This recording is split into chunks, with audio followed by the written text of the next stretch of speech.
Herzlich willkommen zum ersten Dialogabend der Future Dialogue zum Thema Fernwärme und Resilienz. Heute Abend ist auch ein Teil von Ringvorlesung zur Klimakrise von Students for Future Hamburg und deswegen auch Hallo an Studierende hier im Saal sitzt und ein Public Event der Hamburg Sustainability Week. Wir werden jetzt uns mit einer Frage beschäftigen: Fernwärme als kritische Infrastruktur, Effizienzgewinn oder Risiko für Gesellschaft und Sicherheit. Hamburg investiert Milliarden in Fernwärme, aber schaffen wir damit eigentlich eine robuste Infrastruktur oder eine neue kritische Verwundbarkeit? Mit dem Resilienz meine ich hier einmal technische Resilienz, also ist die Technologie robust und wortwörtlich bombensicher, also gegen Sabotagerisiken. Und zweite ist soziale Resilienz, also Kosten, gesellschaftliche Resilienz, also gegen die Spaltung, insbesondere einer Zeit hybride Krieg. Dazu haben wir hier Gäste eingeladen. Ich würde jetzt bitten, auf die Bühne zu kommen. So.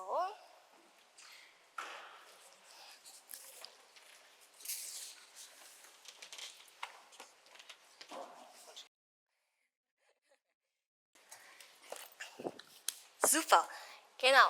Hier ist Professor Hans Schäffers. Hans ist Professor für intelligente Energiesysteme und Energieeffizienz und Leiter des Competence Center for Energy Transition der HAW Hamburg. Und schon seit Jahren begleitest du Hamburger Energiewende als Mitglied des Klimabeirats. Schön, dass du heute dabei bist. Danke für die Einladung. Ja.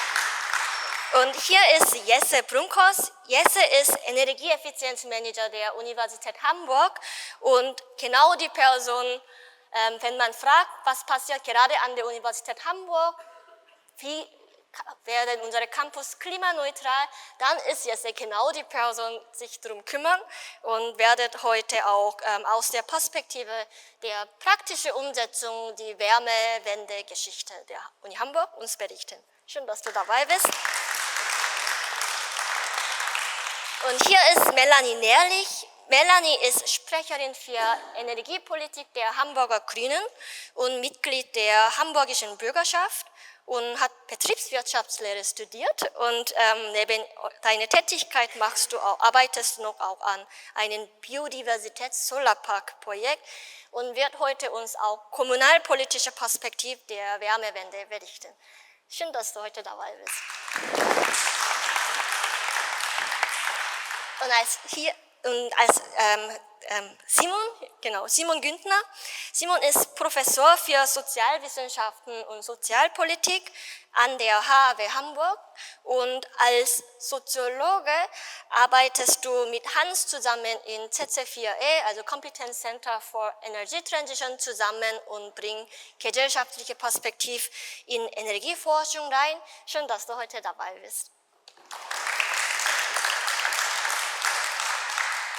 Genau, und als letztes hier, mein Name ist Daha von Students for Future Hamburg, studiere Soziologie an der Universität Hamburg und Illustration an der HAW Hamburg und bin Initiatorin der Future Dialogues.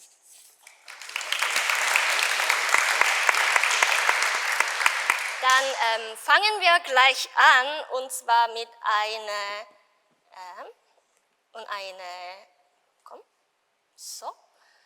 Abbildung hier. Dieses Bild ist von kommunaler Wärmeplanung der Stadt Hamburg. Also für Gäste ist es ein bisschen schwer zu sehen, ja. Aber kennt ihr sicher diese Abbildung? Das ist frisch vor 2 Wochen beschlossen worden, was Hamburg zum Thema Wärmewende vorhaben. Und wir haben jetzt hier eine zentrale Frage: Okay, Fernwärme, Effizienzgewinn oder ist das Risiko für Gesellschaft und Sicherheit? Und ich würde gerne erste Fragen an Melanie beginnen. Und zwar, Effizienzgewinn soll ja Fernwärme sein. Warum? Hallo, hallo? Funktioniert das? Okay. Ja, wo fange ich an? Also erstmal ist dieser kommunale Wärmeplan bundesrechtlich vorgeschrieben, ne, dass man ein Wärmeplanungsgesetz erfüllt, so einen Wärmeplan aufstellt. Gerade als Großstadt muss man das jetzt schon machen. Ich finde, die Stadt Hamburg hat da wirklich solide Arbeit geleistet. Also da wurde wirklich gründlich geguckt, gründlich analysiert, auch mit viel wissenschaftlichem Fundament, welche Wärmelösung ist wo sinnvoll. Deswegen finde ich auch, kann man die Frage nach Fernwärme ja oder nein nicht ganz so klar schwarz oder weiß beantworten, sondern ich finde, man muss immer gucken, was ist wo sinnvoll. Und das sieht man ja auch ganz gut auf diesem Plan. Also in den dicht bebauten innenstädtischen Gebieten, da ist es viel rot, da ist schon viel Bestandsfernwärme und da macht es dann auch Sinn, dass man die zum Teil erweitert, dass man noch das benachbarte Quartier mit erschließt und auch mit Fernwärme versorgt. Wir haben da zum Teil, also im Innenstadtbereich überwiegend die Hamburger Energiewerke als städtischen Fernwärmeanbieter. Es gibt aber auch noch ja, verschiedene private Anbieter, die auch Teile der Stadt mit lokalen Fernwärmenetzen versorgen. Und dann sieht man ganz viel Blau außenrum, das sind die dezentralen Gebiete. Da hat man weniger Häuser, weniger Wärmeabnahme, da macht es mehr Sinn, dass man dann halt mit einer Wärmepumpe heizt, um klimaneutral zu heizen. Ich finde, es ist auch immer politisch wichtig, das nochmal zu betonen, weil es werden auch häufig so Forderungen laut, dass dann immer gefragt wird, warum kommt der und der an die Fernwärme und ich nicht? Und da finde ich schon, hat die Stadt Hamburg wirklich gründlich geguckt, auch mit den Hamburger Energiewerken, wo macht das Sinn? Also es gibt auch online dieses Wärmeportal, da kann man sich durchklicken bei der Stadt Hamburg. Da sieht man, wenn man sich ein bisschen durchklickt, zum Beispiel die Wärmeliniendichte. Die zeigt, wie viel Wärme fließt pro Jahr durch diesen Meter Leitungsabschnitt. Wenn das viel ist, dann lohnt sich das da, ein Fernwärmenetz hinzusetzen. Wenn das wenig ist, dann lohnt sich das nicht. Ne? Also wenn ich irgendwie 2 Kilometer Leitung lege für 2 Häuser, die nur ganz wenig Wärme abnehmen, dann kostet das sehr viel Geld. Und das müssen am Ende dann ja alle Fernwärmekunden über den Preis bezahlen. Deswegen finde ich, muss man gucken, wo ist die Fernwärme sinnvoll und wo sind andere Lösungen sinnvoller. Und im Hinblick auf Dekarbonisierung und klimaneutrale Wärme wird ja auch Fernwärme besonders betont, das sei sehr effizient für den Staat und Politik. Warum wird das so gesagt?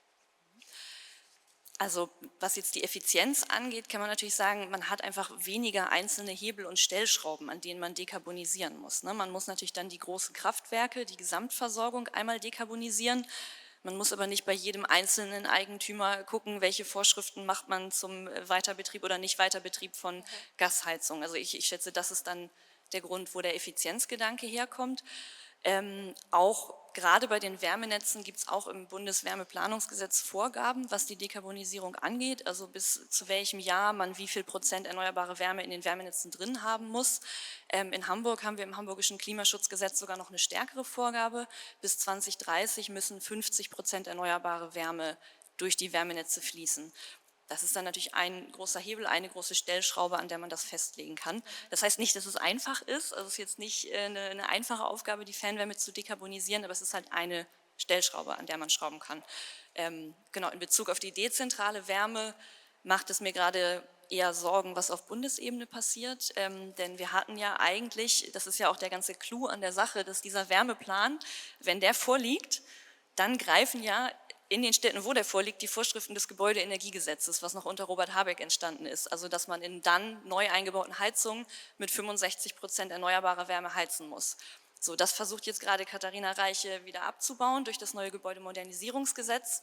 Und dann haben wir hier einen total schönen Plan, der hilft uns dann aber in den blauen Gebieten für die Klimaneutralität erstmal so nicht so richtig weiter, wenn sich da jeder fröhlich weiter eine Gas- und Ölheizung einbauen kann. Das ist das, was mir gerade große Sorgen macht. Und da kommt dann wieder der Effizienzgedanke rein, wenn man sagt, okay, bei der Fernwärme haben wir ein zentrales Kraftwerk, was wir dekarbonisieren. Trotzdem müssen wir natürlich die blauen dezentralen Gebiete auch dekarbonisieren. Deswegen haben wir uns oder setzen wir uns hier in Hamburg dafür ein, dass eine sogenannte Länderöffnungsklausel bestehen bleibt. Ich weiß nicht, das ging auch ein bisschen durch die Presse, dass wir uns als Hamburg dafür einsetzen. Vielleicht hat der ein oder andere das gelesen. Das heißt, dass das Bundesgesetz es weiterhin erlaubt, dass man als Bundesland strengere Regelungen erlassen kann. Und das würden also ich persönlich auf jeden Fall für sehr sinnvoll erachten, dass man sagt, okay, selbst wenn der Bund das nicht möchte, möchten wir hier in Hamburg aber, dass jede neu eingebaute Heizung mit 65% erneuerbaren Energien betrieben werden soll, damit wir eben auch die dezentralen Gebiete dekarbonisiert bekommen. Ja, die Berichterstattung erinnere ich mich auch noch, als das war auch so ein bisschen als von dem Bund-Ebene eine Politik kam, wollte Hamburg als Stadt an Raumpolitik mit Akzent setzen. Ich habe so verstanden, dass, okay, Fernwärme haben wir einen großen Hebel, also quasi eine zentrale Steuerung, die, wenn wir das dekarbonisieren, schaffen wir sehr viele Wärme klimaneutral. Also quasi das ist auf jeden Fall so ein effizienter Hebel. Und jetzt Frage an Hans. Ist das aber auch resilient? Also die eine zentrale Steuerung bedeutet ja auch, wir haben einen großen Einfluss von einem Hebel, aber auch große Abhängigkeit auf einen Hebel. Wie resilient ist Fernwärme eigentlich? Also was wäre aus deiner Sicht das größte Risiko der Fernwärme im Hinblick auf technische Resilienz? Also im Hinblick auf technische Resilienz ist ein Fernwärmesystem, du hast es ja schon so ein bisschen angedeutet, dann anfällig, wenn ich quasi weiß, wo ist der eine Erzeuger und kann der jetzt tatsächlich ausfallen, also im Sinne von komplett ausfallen, nicht nur irgendwie der Kessel fällt aus und es ist kein Ersatzkessel da. Oft sind die Systeme tatsächlich so, dass sie N-1 ausgelegt sind, dass ich also einen zweiten Wärmeerzeuger habe, wenn einer ausfällt. Aber wenn jetzt wirklich in Form von einem Anschlag jemand zum Beispiel dann die Erzeugungszentrale komplett lahmlegt, dann, oder das entscheidende Transportrohr unterbricht, dann ist eben alles, was da dran hängt, auch erstmal nicht mehr mit Wärme versorgt. Unser großes Fernwärmenetz hat dieses Problem nur eingeschränkt, einfach deswegen, weil es eben nicht also ich hänge an einem kleinen Wärmenetz, da gibt es neben dem Aldi die Wärmezentrale. Ja, also wenn man das weiß und man ernsthaft jetzt irgendwie diese Zentrale angreifen würde, dann wäre quasi das ganze Wärmenetz, das kleine Wärmenetz, an dem ich hänge, das wäre dann lahmgelegt. Ja. In dem großen Wärmenetz haben wir ja mehrere Erzeuger. Und wenn wir jetzt nicht in der allerkältesten Wintersituation sind, wo alles wirklich gebraucht wird, was an Erzeugung angeschlossen ist, dann können eben auch einzelne Erzeuger ausfallen und teilweise zumindest ersetzt werden. Ich sage jetzt teilweise ersetzt werden, weil dann immer die Frage ist, was fällt eigentlich aus und können wir Wärme beliebig verschieben im großen Fernwärmenetz? Das können wir nämlich nicht, weil die Übertragungskapazitäten zwischen der westlichen Seite und der östlichen Seite nicht wirklich ausreichen, um vollständig Deckung zu bekommen. So, ne? Aber da ist halt vielleicht eben ein größeres Problem. Also man kann eben Teilstrukturen durchaus dann eben angreifen und lahmlegen. Viel von der Fernwärme ist ja aber auch gar nicht sichtbar. Also gerade das große Fernwärmenetz gehört eben zur kritischen Infrastruktur. Für die kritische Infrastruktur gibt es das neue Gesetz zum Schutz der kritischen Infrastruktur. Relativ vorsichtig wird entsprechend deswegen eben auch kommuniziert zu, was haben wir denn eigentlich wo im Fernwärmenetz, um da nicht zu viel zu verraten. Und entsprechend gelten eben auch Regeln für den Schutz dieser kritischen Infrastruktur. Also ja, das ist kritische Infrastruktur und ja, wenn da größere Einheiten ausfallen, dann ist das eben tatsächlich auch versorgungskritisch. Grundsätzlich ist das große Netz vielleicht tatsächlich sogar weniger verwundbar als einige kleine Teilnetze. So, du meinst quasi dann, kleine Teilnetze sind noch verwundbarer. Ja, sage ich, bei mir, mein Fernwärmenetz, wenn da jemand wirklich neben dem Aldi eine Bombe hochgehen lässt für den eine Wärmeerzeugungsstation, dann sind alle kalt, die da dran hängen. Ja? Okay. Da gibt es keinen Ersatz. So, da ist, Ja. ist nicht Licht aus, weil es ja kein Strom. Ne? Auch wenn es eine Kraft-Wärme-Kopplung ist an der Stelle, im Stromnetz fällt das nicht auf. So, aber tatsächlich wäre das System kalt. Okay, ich würde jetzt kurz dann diese Dimension von Verwundbarkeit einmal mit einem Video hier in dem Dialog mal kurz bringen. Aus der Ukraine hört man ja, dass gerade weg von Großkraftwerken kommen und auch hin zur dezentralen Wärmetechnologie eher gewechselt wird. Hier ein Video aus der Ukraine.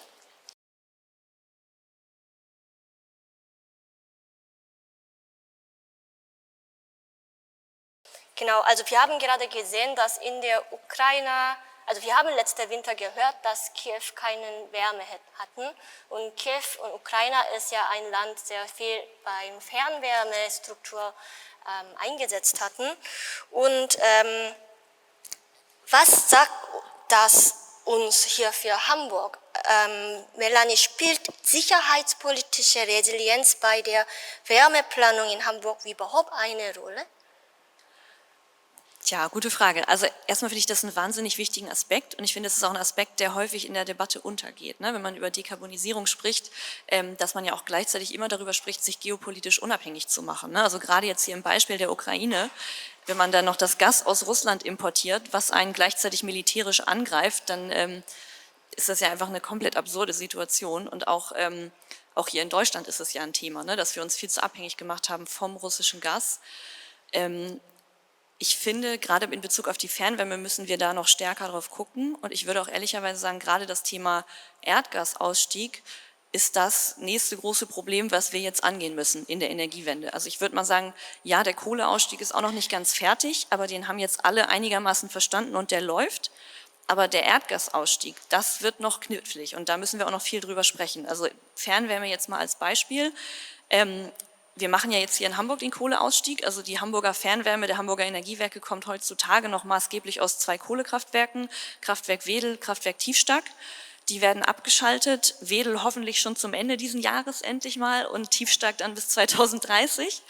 Man muss aber der Ehrlichkeit halber sagen, gleichzeitig geht dann der Anteil an fossilem Erdgas im Energiemix der Hamburger Energiewerke von momentan oder 2024 waren es 10% rauf auf 45%. So, das ist also das nächste große Problem, um das wir uns kümmern müssen, ne? Also 45% Erdgasanteil dann 2030 in der Hamburger Fernwärme. Das muss man natürlich angehen. Das ist natürlich kein Dauerzustand. Ja, die Gaskessel werden wasserstoff-ready gebaut. Wasserstoff ist aber knapp und teuer und den im industriellen Maßstab großflächig zu verheizen, kann man sich absolut nicht leisten. Also da muss man gucken, dass der wirklich nur zu Spitzenlasten eingesetzt wird. Das heißt, das ist dann die nächste große Aufgabe, zu schauen, was gibt es noch an Lösungen? Flusswärmepumpen, mehr Geothermie, mehr Power to Heat, dass man diesen Erdgasanteil wieder runtergedrückt kriegt. Denn sonst macht man sich wieder geopolitisch abhängig und das ist das Gegenteil von Resilienz. Ich glaube, aus technischen Gründen könnten wir andere Mikrofon für dich nehmen. Genau, ich glaube, das hat so kleine Geräusche. Genau, aber es wurde jetzt gerade gesprochen, Wärmequelle, also quasi, oder Hans, willst du Ja, das ich wollte noch ganz kurz, Ja. weil der Film im Wesentlichen ja auf Strom eingegangen ist. Ich habe eben nur zu Wärme gesprochen. Das Problem der Kollegen in der Ukraine ist ja, wenn diese Kraft-Wärme-Kopplungsanlagen angegriffen werden, dass dann nicht nur die Wärme des Verbrennungsprozesses in der Fernwärme fehlt, sondern dann fehlt auch die Stromproduktion. Wenn wir einen Stromausfall haben, dann hat niemand Wärme. Ja, weil ohne Strom gar keine Heizungspumpen funktionieren, dann ist überall kalt. Ja, das hat gar nichts mit dem Fernwärmesystem zu tun, sondern mit der Resilienz dann des Stromsystems. Je dezentraler die Erzeugung im Stromsystem ist, das sehen wir ganz prima im Rahmen der Energiewende, desto resilienter wird auch das Stromsystem. So, und wenn jetzt hier, Melanie hat das ja gerade schon gesagt, ne, wir auf Hamburg gucken, dann haben wir im Prinzip 2 große Kraft-Wärme-Kopplungsanlagen, stromproduzierende Anlagen, die aus dem Kohleverbrennungsprozess eben die Abwärme auch ins Fernwärmesystem übergeben. Ja, wenn die den Strom nicht mehr produzieren, dann ist da eben auch die Frage, ist das eine fehlende Menge Strom? Da können wir uns ganz entspannt zurücklehnen in Deutschland und wissen irgendwie, nee, wir kriegen genug Strom aus Erneuerbaren tatsächlich hin. Wir können diese Kohlekraftwerke, die hätten wir schon längst stilllegen können. Auf der Stromseite gibt es keinen Grund. Ja. Bei der Stromversorgung der Resilienz, also der Resilienz der Stromversorgung in Hamburg, da ist das tatsächlich wieder ein bisschen anders, weil ausgerechnet das Kraftwerk in Tiefstack eins ist, auf das unser Netzbetreiber, die Hamburger Energienetze, tatsächlich selber Zugriff haben. Also das wäre ein Kraftwerk, das auch aus Sicht des lokalen Netzbetreibers einen gewissen Resilienzvorteil bringt, dass man das selber hat. Die haben da so ein weinendes und ein lachendes Auge, wenn die sehen, dass das abgeschaltet wird. Weil für die tatsächlich die Frage ist, im Falle eines Blackouts in Hamburg, wie lösen wir das dann eigentlich thematisch? Weil da dann wir noch keine gute Strategie haben, wie fahren wir eigentlich Hamburg wieder an. Früher hatten wir Moorburg. Moorburg hat in der Größenordnung gereicht, Hamburg mit Strom zu versorgen. Das haben wir nicht mehr. Jetzt das letzte kontrollierbare Kraftwerk aus Sicht des lokalen Netzbetreibers, Tiefstark, schalten wir ab. Und dann reichen die dezentralen Anlagen nicht, um die Menge Strom herzustellen, die man in Hamburg braucht. Deswegen reden wir da gerade über ganz neue Ansätze, wie man irgendwie tatsächlich das Stromsystem resilient bekommt aus Sicht des Verteilnetzbetreibers. So, das ist auch spannend. Aber das ist tatsächlich eben, das hat erstmal nichts mit der Fernwärme zu tun. Ne? Die Fernwärme ist nur auch leidtragend, weil dann in diesen großen Kraft-Wärme-Kopplungsanlagen eben auch dann die Wärme fehlt. Aber nochmal, wenn der Strom ausfällt, dann ist alles kalt. Egal, Darf ich ob kurz Fernwärme ergänzen? oder nicht. Vielleicht nur einmal kurz zur Ergänzung, weil meines Verständnisses nach wird die neue Anlage, die auf der Dradenau gebaut wird, schwarzstartfähig sein, sodass wir das Problem der Resilienz dann ja wieder, sage ich mal, aufgegriffen haben in dem Kontext, ne? Dass man Ja. dann auch das Stromsystem wieder anfahren kann, wenn wirklich alles einmal ausfallen sollte. Okay, nur ist die viel zu klein, also die kann nicht Hamburg versorgen. Die ist zu klein, also auf der Dradenau die Anlage, die wir bauen, die wird zu klein sein, um dann Hamburg zu versorgen. Aber sie kann zumindest einmal wieder schwarz starten. Genau, einen Beitrag leisten. Also das heißt, also sowohl zentrale Wärmesysteme, dezentrale Wärmesysteme sind wir abhängig auf so oder so zum Stromnetz. Und die Frage ist, ob also quasi wir haben eigentlich noch größere Abhängigkeit auf Stromnetz und die muss eigentlich auch resilienter sein, damit solche Probleme, die wir jetzt hier im Video gesehen haben, nicht passieren. Das hatten wir ja auch letzten Winter auch in Berlin gesehen, also eine Sabotageaktion auf Stromnetz, die dann auch in Wärme betroffen sind. Die Menschen hatten keine Wärme. Und du hast jetzt gerade kurz gesprochen von dem Blackout. Wie lange könnte Stadt Hamburg eigentlich bei Energieunterbrechungen aufrechthalten? Gibt es schon da irgendwie so für Stadt Hamburg Informationen? Also haben wir genug Redundanz in den Fernwärmenetz oder genügend Speicher, dass wir zumindest mehreren Tagen hier unterkommt? Also die kritische Infrastruktur ist immer versorgt über Netzersatzanlagen. Wenn da die zentrale Stromversorgung ausfällt, in einem Krankenhaus zum Beispiel, dann gibt es einen Dieselgenerator, der Strom macht und der hat eine Bevorratung, eine Betankung für, ich glaube, 48 Stunden. 48 Stunden heißt 2 Tage.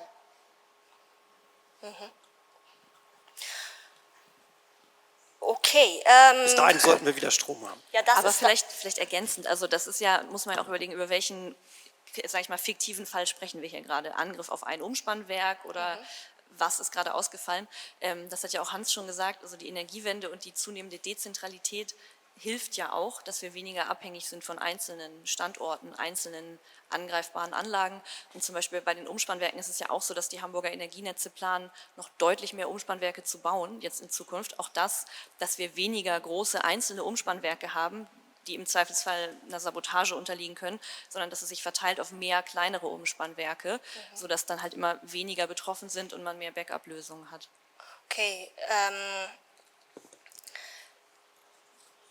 Das ging gerade um Strom. Okay. Diese Verbindung von Strom und Wärmenetz, das ist ja natürlich auch eine Verbindung, die wir nicht übersehen sollten.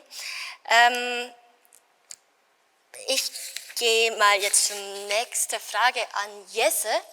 Und zwar, wir gehen jetzt kurz von dieser Resilienzgeschichte von technischer Resilienz kurz zum Kostengeschichte. Also Effizienz will ja Uni auch. Also Uni will ja auch effizient Fernwärme, also wie Fernwärme effizient klimaneutral beitragen können.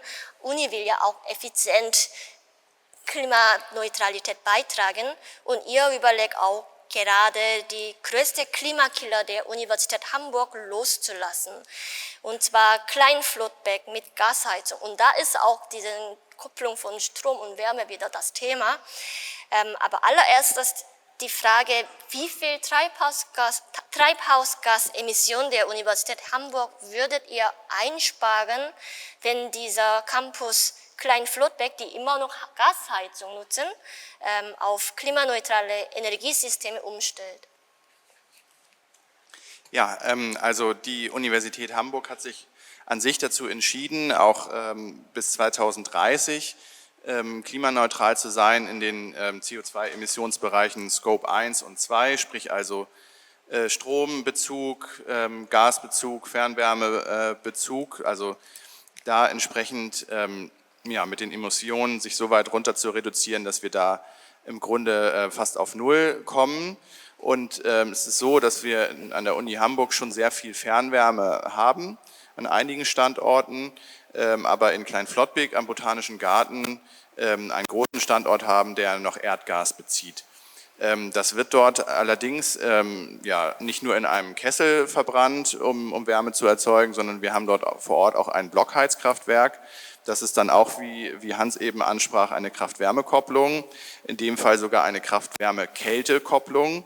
Und wir haben also eigentlich an sich ein schönes System, was auch, sagen wir so, vor 5, 6 Jahren auch eigentlich noch ein ganz guter Renner war. Also da habe ich selbst auch Energieaudits gemacht, Blockheizkraftwerke gerechnet, hochwirtschaftliche Geschichten mit CO2-Einsparungen dazu, auch für Krankenhäuser und Ähnliches. Und jetzt haben wir aber eben den Fall, dass diese Gasversorgung, fossile Brennstoffe eben nicht zukunftstragfähig ist. So. Und es ist eben auch so, dass wir da am Standort 17 Millionen Kilowattstunden Erdgas verbrennen jedes Jahr. Und je nachdem, welches CO2-Äquivalent man da ansetzt, sind das um die 3.500 Tonnen pro Jahr Erdgas. So vorstellen vielleicht, wenn man sich einen Pkw nehmen würde, dann kommt man damit so roundabout 20 Millionen Kilometer weit, also 500 Mal um die Erde rum. Das ist irgendwie so eine Größenordnung, 10.000 Haushalte, sowas in der Art, 10.000 bis 20.000, je nachdem natürlich energetischer Standard. Also allein für den Campus. Genau. Okay. Und und deswegen überlegt ihr ja euch dort jetzt klimaneutral zu werden. Und ich habe gehört, ihr habt auch mal geguckt, ob ihr dort Fernwärme bekommen könnt. Und da steckt aber ein unerwartetes Problem, dass ihr hohe Betriebskosten haben wird. Wie viel wird das sein und warum ist Fernwärme so teuer? Also wir haben dort sehr gute und konstruktive Gespräche mit den Hamburger Energiewerken geführt, weil im Grunde unsere erste Idee war, wenn wir klimaneutral werden wollen, dann so, wie wir eigentlich auch an den anderen Standorten Wärme beziehen, also über Fernwärme. Das ist für uns auch relativ einfach, weil jedenfalls sehe ich das so ein bisschen so, Fernwärme ist für den Anwender oder für den Verbraucher eher so eine Plug-and-Play-Lösung. So würde ich das jedenfalls für uns sehen.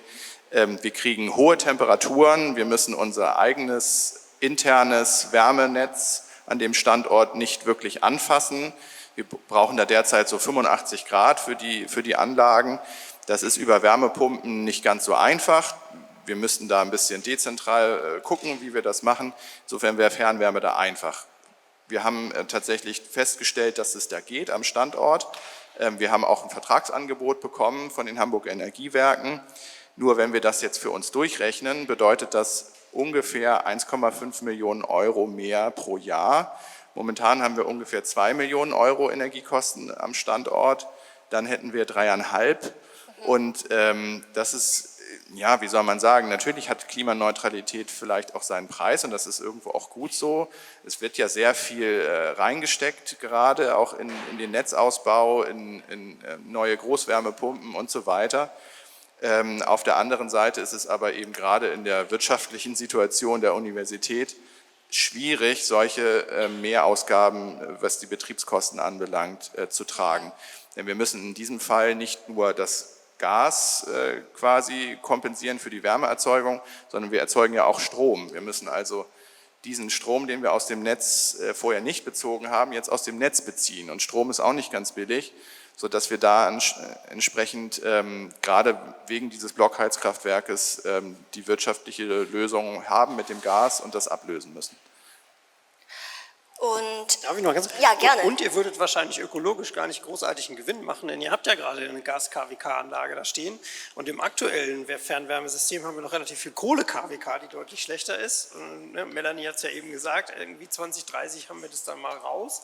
Und dann sind wir bei 45% Gas. Das ist dann irgendwie, also ab da würde es wahrscheinlich interessant, also so in 5 Jahren oder so, dann ist es wahrscheinlich dann auch wirklich ein Vorteil. Aber wenn ihr morgen wechseln würdet, im Moment wahrscheinlich nicht.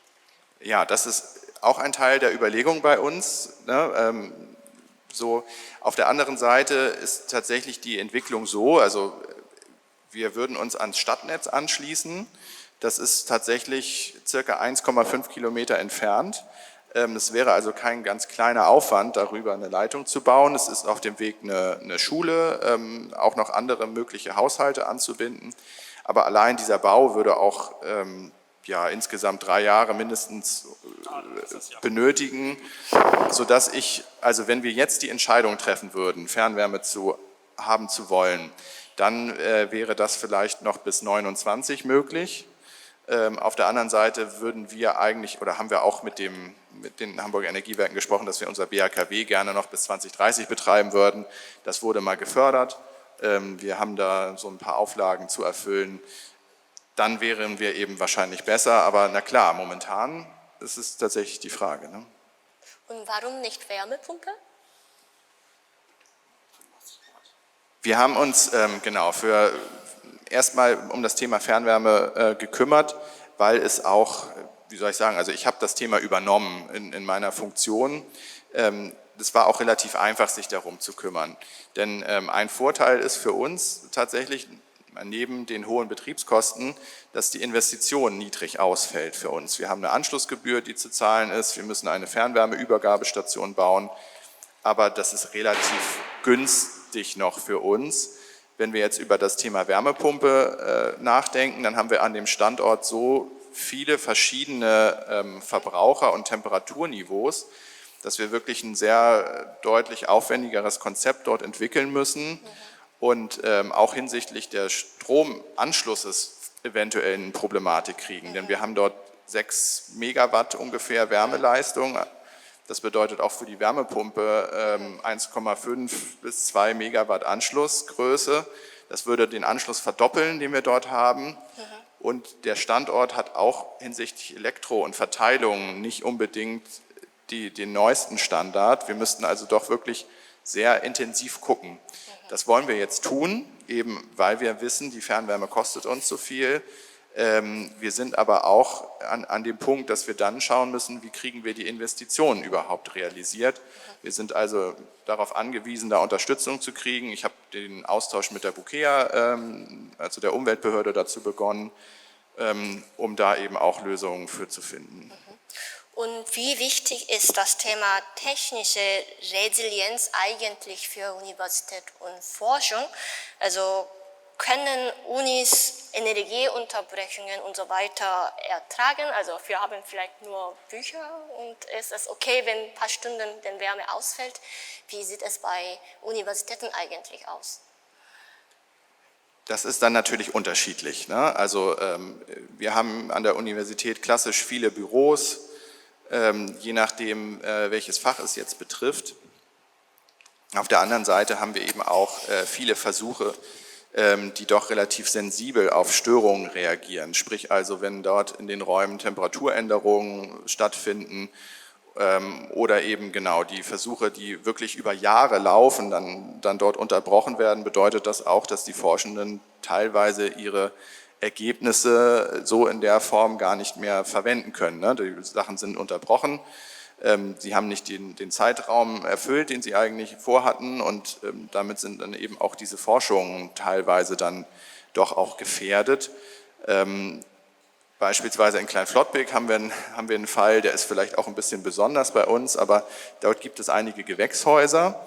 Und dort sind Pflanzenarten, die es sonst nicht mehr gibt, die dort eben versorgt werden. Und die dürfen natürlich nicht frieren. Wenn die Wärme da weggeht, dann haben wir da ein Problem. Und es gibt auch das ein oder andere pflanzliche Objekt, was aus politischen Schenkungen heraus stammt. Und das ist dann auch ganz interessant. Ne? Die sind natürlich auch dort zu erhalten, wenn dann mal nachgefragt wird vielleicht. Ne? Gibt es denn die Pflanze noch und dann, nee, unsere Wärmeversorgung. Aber genau, das sind vielleicht so ein paar Sachen, aber ich glaube vor allen Dingen das Thema Forschung, ne, wo wir dann eben schauen müssen, okay, diese Ergebnisse, die Forschenden da erzielen, die brauchen eben auch konstante Bedingungen. Ja, also ich habe auch gehört, dass in Kleinflottbek, also Biologie-Campus, findet auch solche Forschung statt, sondern extreme Wetterbedingungen also wie Pflanzen unter den extremen Wetterbedingungen überleben würden, wenn wir Klimakrise hier so mehr verschärft haben. Also quasi das mit viel Energie, dass man so eine kleinen Gewächshäuser wirklich heiße Wetter erzeugt, um zu sehen, wie diese Pflanzen überlebt. Und bei solcher Forschung ist natürlich schwierig, wenn die Daten fehlt oder die Energie fehlt, und auch es soll auch eine Algenarten geben, die dann bei Energieunterbrechung dann alle Massenarten sterben stattfinden würden, weil diese Algen sonst nirgendwo auf der Erde gibt, nur in diesem Campus. Ja, wir haben gehört, dass quasi dann auch diese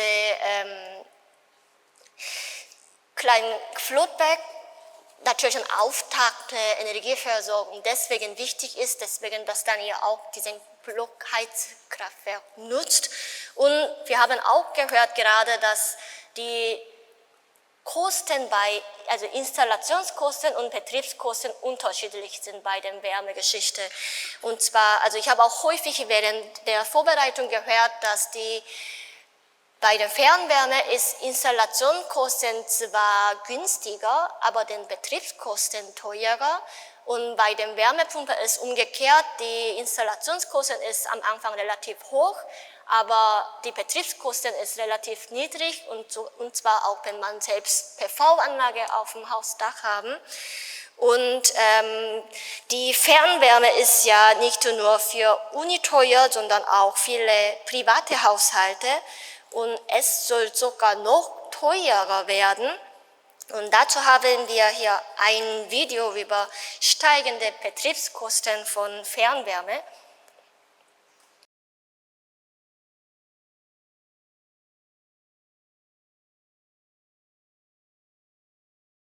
Wir haben gerade von einem Vertreter von Mieterverein gehört, dass viele MieterInnen in Hamburg Bescheid bekommen haben, dass also Heizkosten bei Fernwärme bis zu 30% erhöht wurden. Und viele solche Situationen ist für BürgerInnen schwierig, wenn plötzlich die Wärmekosten erhöht werden. Simon, welche Auswirkungen haben steigende Wärmekosten, wie wir gerade gehört haben, auf soziale Ungleichheit und gesellschaftliche Zusammenhalt? Könnte solche Unmut durch hohe Wärmekosten in Gesellschaft Populismus fördern und Demokratie weiter unter Druck setzen? Also die Frage lässt sich jetzt mal sehr kurz beantworten, leider mit einem klaren Ja. Das ist schon, also dass im letzten Jahr die Fernwärme um 30% teurer wurde, während wir die Diskussion über den Zukunftsentscheid hatten, ist schon echt schwierig zu kommunizieren und ist nicht so richtig glücklich kommuniziert worden. Und die soziale Ungleichheit jetzt in dieser Gemengelage, ihr habt es gerade angesprochen, ne? Wenn ich ein Eigenheimbesitzerin bin, dann hole ich mir die Förderung für meine Wärmepumpe, installiere die, habe die Solaranlage auf dem Dach und das Ding läuft umsonst. Ja, das heißt, also da kann ich von dem Ganzen relativ gut profitieren. Und ich bin überrascht, dass dieser Diskurs sozusagen wie günstig sozusagen die Energiewende oder wie profitabel die Energiewende für EigenheimbesitzerInnen ist. Das ist irgendwie noch nicht so weit, also das liegt ja auf der Hand und das wird so im Kleinen, wird das irgendwie so mitgenommen von den Leuten, die reden da nicht großartig drüber, aber das ist ja irgendwie nicht so richtig gut kommuniziert. Und auf der anderen Seite habe ich dann die Situation, die wir jetzt gerade gesagt haben, MieterInnen sind viel weniger souverän, das ist ein ganz zentrales Problem, die werden jetzt gerade mit Blick auf die Fernwärme als gefangene Kunden bezeichnet, weil sie machen gar nicht den Vertrag, sondern der Vermieter oder die Vermieterin macht den Vertrag. Und da kommt jetzt so eine Preissteigerung von 30%, die dann auch noch sozusagen legitimiert wird, irgendwie mit Investitionskosten in Richtung Klimawandel. Das ist sozialer Sprengstoff, auf jeden Fall. Die profitieren wir nicht. Brauche ich nur draufhauen. So, dann, und da ist ja die Frage, wie gehen wir mit dieser Preissteigerung um und wie kriegen wir sozusagen die Wärme, oder was ist wir, aber wie kann man über Fernwärme diskutieren oder auch Fernwärme steuern, perspektivisch, dass das nicht passiert. Und da ist ein enormes Potenzial und ein enormes Problem. Also seit Jahren ist das Kartellamt, hat sozusagen anfangs Verdacht gegen 7, 8 Fernwärmebetreiber in Deutschland, der hat sich mittlerweile verhärtet, dass die eine intransparente Preisbildung machen. Die Monopolkommission, Bundestag vor ein paar Wochen diskutiert, Monopolkommission, mehrere Vorschläge gemacht, um da in die Regulierung reinzugehen. Die Vorgängerregierung hatte Vorschläge gemacht, also ewig lang gerungen worden um eine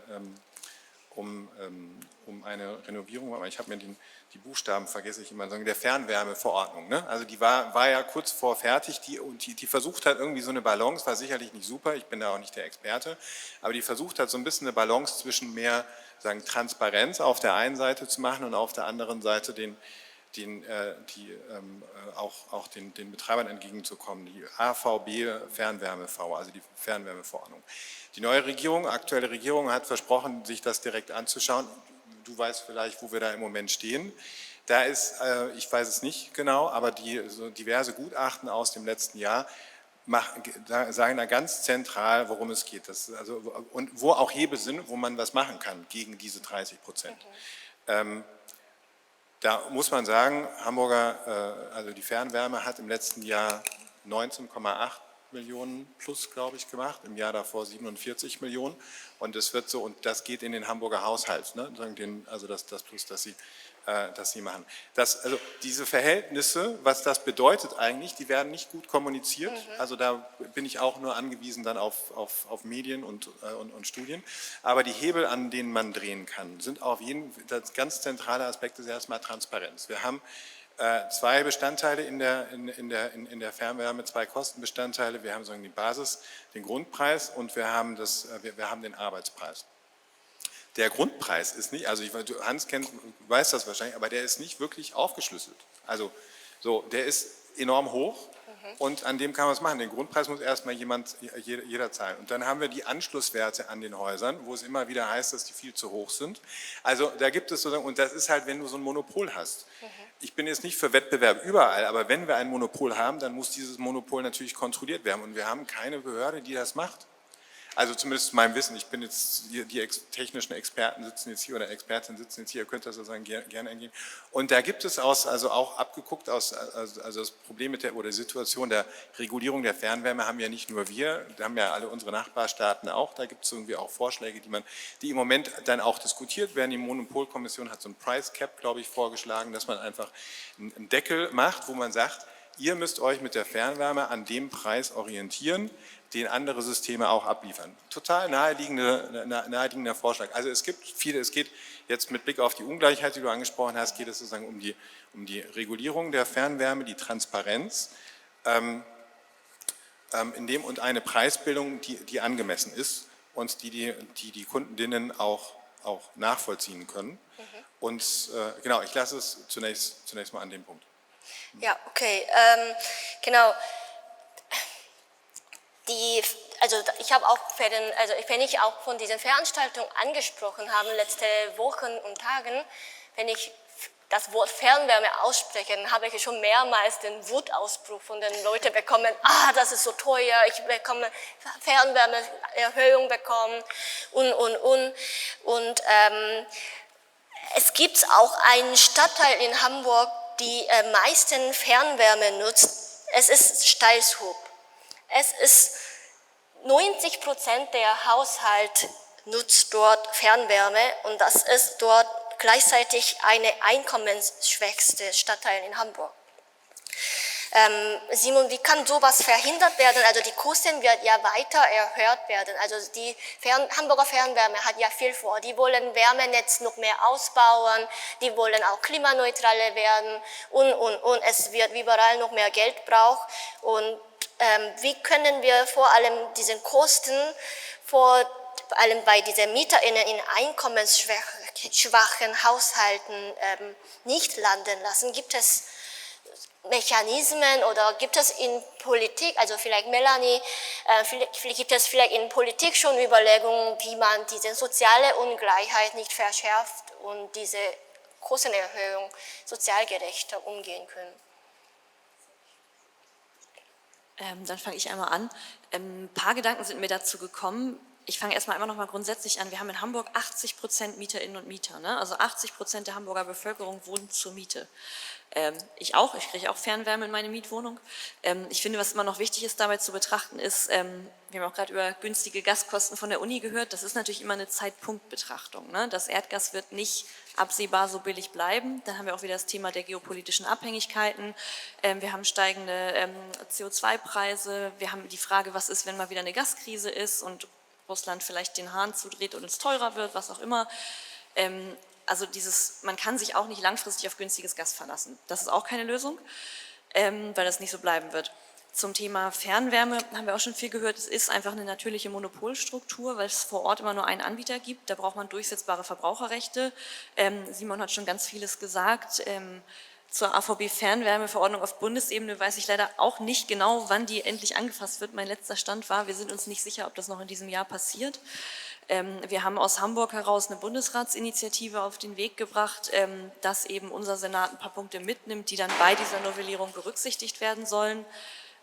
Unter anderem vieles von dem, was du angesprochen hast, ne? Mehr Transparenz, mehr Vergleichbarkeit. Es gibt auch schon eigentlich Veröffentlichungspflichten, die da drin stehen in dieser AVB-Fernwärmeverordnung. Die werden mal so gut nachgehalten deutschlandweit.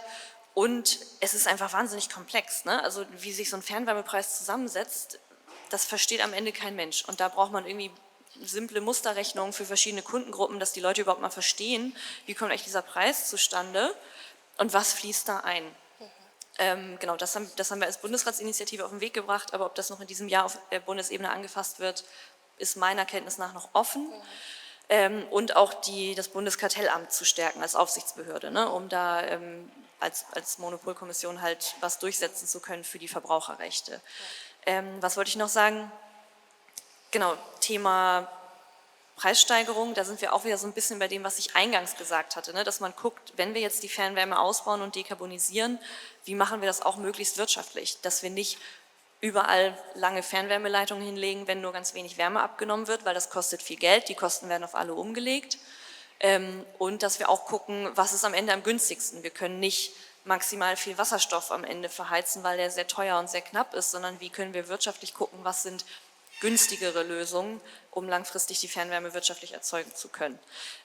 Zu den sozialen Abfederungsmechanismen bin ich jetzt wiederum nicht die Expertin, weil ich keine Sozialpolitikerin bin. Da haben wir ganz viele Experten bei mir in der Fraktion. Da würde ich dann vielleicht eher an Simon übergeben.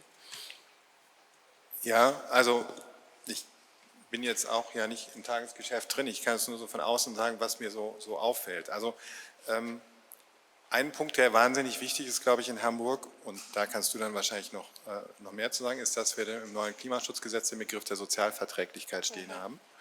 Der ist aber nicht ausbuchstabiert. Und ich finde es schon wichtig, oder ich fände es auch gut, Transparenz ist so eine ganz zentrale Sache, ne? Habe ich gerade schon angesprochen. Wo wird der denn ausbuchstabiert? Also wer spricht denn mit über die Frage, was heißt Sozialverträglichkeit? Ich weiß das nicht. Also so, und ich habe jetzt schon an so diversen Punkten in der Sozialpolitik und so meine Ohren, aber ich höre, irgendjemand redet darüber und so weiter.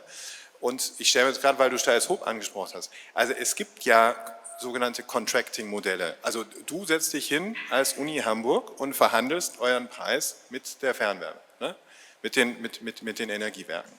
Ja, natürlich können sich auch Hausbesitzer also ganz prinzipiell hinsetzen und Verträge aushandeln.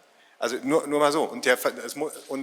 Also wir haben in Hamburg, habe ich die Zahl gerade gesagt, also die Armutsquote in Hamburg liegt ja bei 16%. Die Wohnarmutsquote, also wenn wir sozusagen die Armutsquote nach Berücksichtigung der Wohnkosten uns anschauen, also ne, dann sozusagen 60% vom Median, nachdem wir die Wohnkosten haben, liegt bei 26%. Das heißt, da haben wir 10% da drin. Das ist echt krass. Und man könnte, wenn wir sagen, wir machen sozialverträglichen Klimaschutz, könnte man sich schon beispielsweise in Steyrs Hoop, wo wir die Zahlen, die habe ich jetzt nicht im Kopf, aber diese Zahl kann man auch für Steyrs Hoop ausrechnen, ja, könnte man sagen, wir machen hier mal sozusagen eine soziale Klimakonferenz mit den Eigentümern und der Fernwärme und sagen, guckt mal, was das bei den Haushalten hier kostet, und jetzt setzen wir uns nochmal hin und überlegen uns, was denn hier ein angemessener Preis wäre. Also das kann man ja machen. Und dieser Teil, also wenn ich jetzt überlege, wie viel wir über Olympia gesprochen haben, ja, also es gibt ja redewillige Akteure in der Hamburger Politik. Und ich finde, dass wir diese Verschränkung, weil du gerade gesagt hast, ihr habt sozusagen die Sozialpolitik, diese Verschränkung zwischen Energie, Umwelt, Klima und Sozialpolitik nehmen wir, das ist so sektoral nebeneinander und mit Verlaub, das hat jetzt hier zwar nichts zu tun, aber wenn wir uns den letzten Haushalt anschauen, jetzt eure Haushaltsdiskussion letzte Woche, ich habe den Eindruck, die SozialpolitikerInnen stehen immer vor der Tür und dürfen gar nicht mitreden, wahrscheinlich ist es nicht so, aber es ist eine Katastrophe.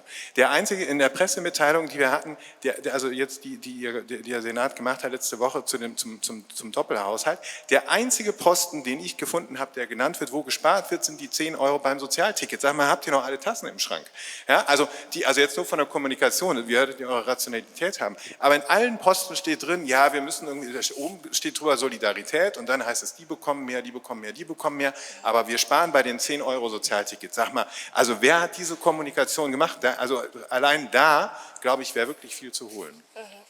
Ja, also mit dem soziale Ungleichheit, also was soziale Verträglichkeit bedeuten sollte, können wir wirklich unendlich sprechen. Also bei den, auch diese kommunale Wärmeplanung, da steht ja auch Zieldimensionen, also 4 Zieldimensionen, davon eine ist ja auch Sozialverträglichkeit.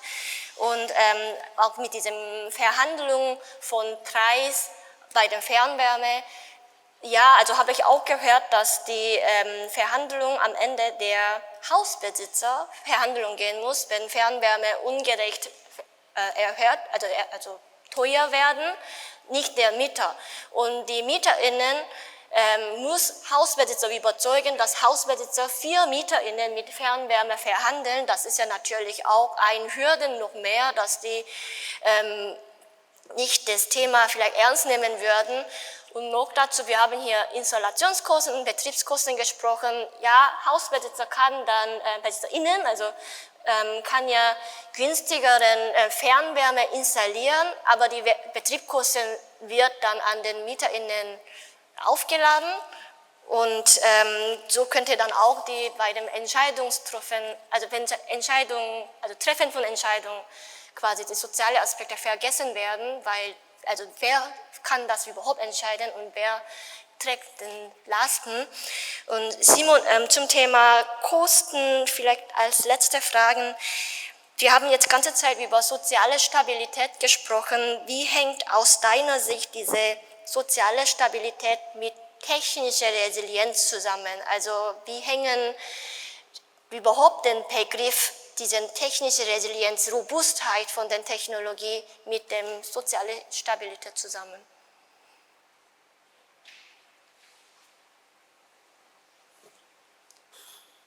Also das Einzige, das ist auch eine schwere Frage, das Einzige, was mir dazu einfällt, ist, dass es vor einem halben Jahr oder sowas eine Studie gab von der Friedrich-Ebert-Stiftung über den Zusammenhang zwischen demokratischer Zustimmung, also wie hoher Wähleranteil, also wie viele Leute gehen zur Wahl und so, und der Stabilität der Daseinsvorsorge und da eine klare Korrelation gezogen wurde. Also da, wo die Daseinsvorsorge funktioniert, die ist schon ein ganz wichtiger Hebel, um Systemvertrauen herzubekommen.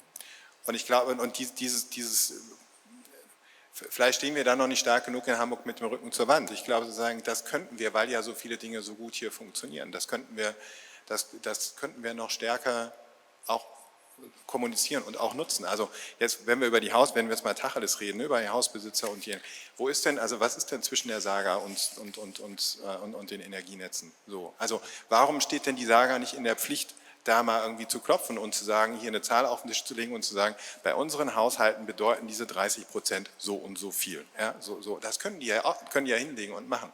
Also diese Diskussion, sozusagen wer steht hier eigentlich ein für die 25,8%, die es nicht haben, irgendwie fehlt da was, meines Erachtens. Und das meine ich jetzt nur so ein bisschen als Kritik, aber eher so als Aufforderung, dass wir auf dieser Flanke wirklich noch besser werden können. Okay, wir haben jetzt die ganze Zeit diese Erhöhung von Kosten gesprochen und das kommt ja vor allem von dem Ausbau von Fernwärmenetz. Also Fernwärmenetz will ja mehr werden und Melanie, warum ist dieses Wachstum von Fernwärmenetz eigentlich so notwendig? Genügt es uns nicht, einfach bestehende Anschlüsse klimaneutraler zu machen, aber in dieser Größe bleiben, wie jetzt es ist? Ja, jetzt kommen wir so ein bisschen zurück auf die allererste Frage von dir, das passt vielleicht ganz gut. Natürlich muss das Fernwärmenetz nicht um jeden Preis wachsen, sondern man muss meiner Meinung nach wirklich gucken, für jeden Haushalt, was ist hier die wirtschaftlich und technisch beste Lösung. Und das hatte ich ja eingangs schon gesagt, dass die Stadt Hamburg das meiner Meinung nach relativ genau getan hat mit dieser kommunalen Wärmeplanung, dass man geschaut hat, macht das hier wirtschaftlich in Bezug auf Kosten, die der Haushalt dann hat zum Heizen und auch technisch Sinn, dass man hier das Fernwärmenetz erweitert und ausbaut, oder macht es eher Sinn, dass der oder diejenige sich eine Wärmepumpe installiert, dezentral. Manchmal wird dann ja auch von anderen Städten berichtet, ich glaube Kopenhagen hat fast 100% Fernwärme, die sind einen anderen Weg gegangen, aber hier für Hamburg finde ich das wirklich eine gute Lösung, dass man sagt, man schaut, was ist wirklich für das jeweilige Haus die beste Option. Da muss man vielleicht auch noch zu sagen, mich sprechen jetzt häufiger Leute an oder ich kriege Bürgermails, die sagen, ja, mein Haus liegt in so einem, was ist das, hellorangenen Gebiet, da steht, ich könnte Fernwärme kriegen, aber erst 2035, was mache ich denn jetzt? Und da muss man auch sagen, wir haben vielleicht noch, aber wir haben keinen Anschlusszwang an die Fernwärme. Ne? Also wenn ja sich ein Haushalt jetzt noch eine Wärmepumpe installieren möchte, kann man das auf jeden Fall machen. Ne? Dann kann man das für sich einmal durchrechnen und überlegen, will ich auf die Fernwärme in 10 Jahren warten oder will ich mir eine eigene Wärmepumpe installieren? Das geht auch, auf jeden Fall auch. Ne? Und muss man auch dazu sagen, diese Ausbaupläne der Fernwärme, die sind natürlich relativ gut hinterlegt, aber auch nicht zu 100% in Stein gemeißelt. Also die Behörde, die diesen Plan gemacht hat, hat mit den Fernwärmeanbietern gesprochen, hat auch so Kooperationsvereinbarungen mit denen geschlossen. Also das ist schon ziemlich solide, was dahinter liegt an Ausbauplänen. Aber es ist jetzt auch nicht so, dass man einen juristischen Anspruch darauf hätte, dass dann da 2035 Fernwärme hinkommt. Mhm. Genau, also in diesem Wärmeplanung, wir sehen hier eine Zielszenario-Abbildung, also quasi es gibt 4 Zielszenarien und da gibt es unterschiedliche Maßnahmen, also quasi ob man mehr im Fernwärmenetz einsetzt oder ob man lieber viel mehr der zentralen Lösung ansetzt, aber dann gleichzeitig auch Gebäude sanieren und. Erstes Mal geht ja diese kommunale Planung von dieser Basis, also die nennen das Basisszenarien, also damit erst einmal als Ziel, setzt damit Ziel und darin steht, dass in 2040 Hälfte der Wärmebedarf der Hamburg soll über Wärmenetz abgedeckt werden und dafür muss die Wärmenetz jedes Jahr 70 Kilometer ausgebaut werden. Und das bedeutet, bis zum 2040 22.000 neue Gebäudeanschluss muss passieren. Und aktuell ist 35.000, also das ist Wachstum von rund 60%. Also das steht auf jeden Fall trotzdem in dem Plan. Und meine weiteren Fragen wäre, wir haben auch ganz am Anfang auch über Wärmequelle gesprochen, also den Gas, also Erdgasabhängigkeit und Tiefstack geht zum jetzt Kohleausstieg. Hamburg macht ja auch Kohleausstieg Jahre früher als anderen Bundesländer, wegen der Volksinitiative, die Tschüss-Kohle. Deswegen haben wir auch früher den Kohleausstieg. Und ich will jetzt, ne? Okay. Also Hamburg investiert ja auf jeden Fall Milliardensumme bei den Wärmenetz. Die muss ja so oder so wachsen. Und also trotz dieser Überlegung, ob man das der zentrale Lösung macht oder nicht, es ist jetzt erst einmal ein Plan, dass Hamburger Wärmenetz wächst. Und wir bauen das groß.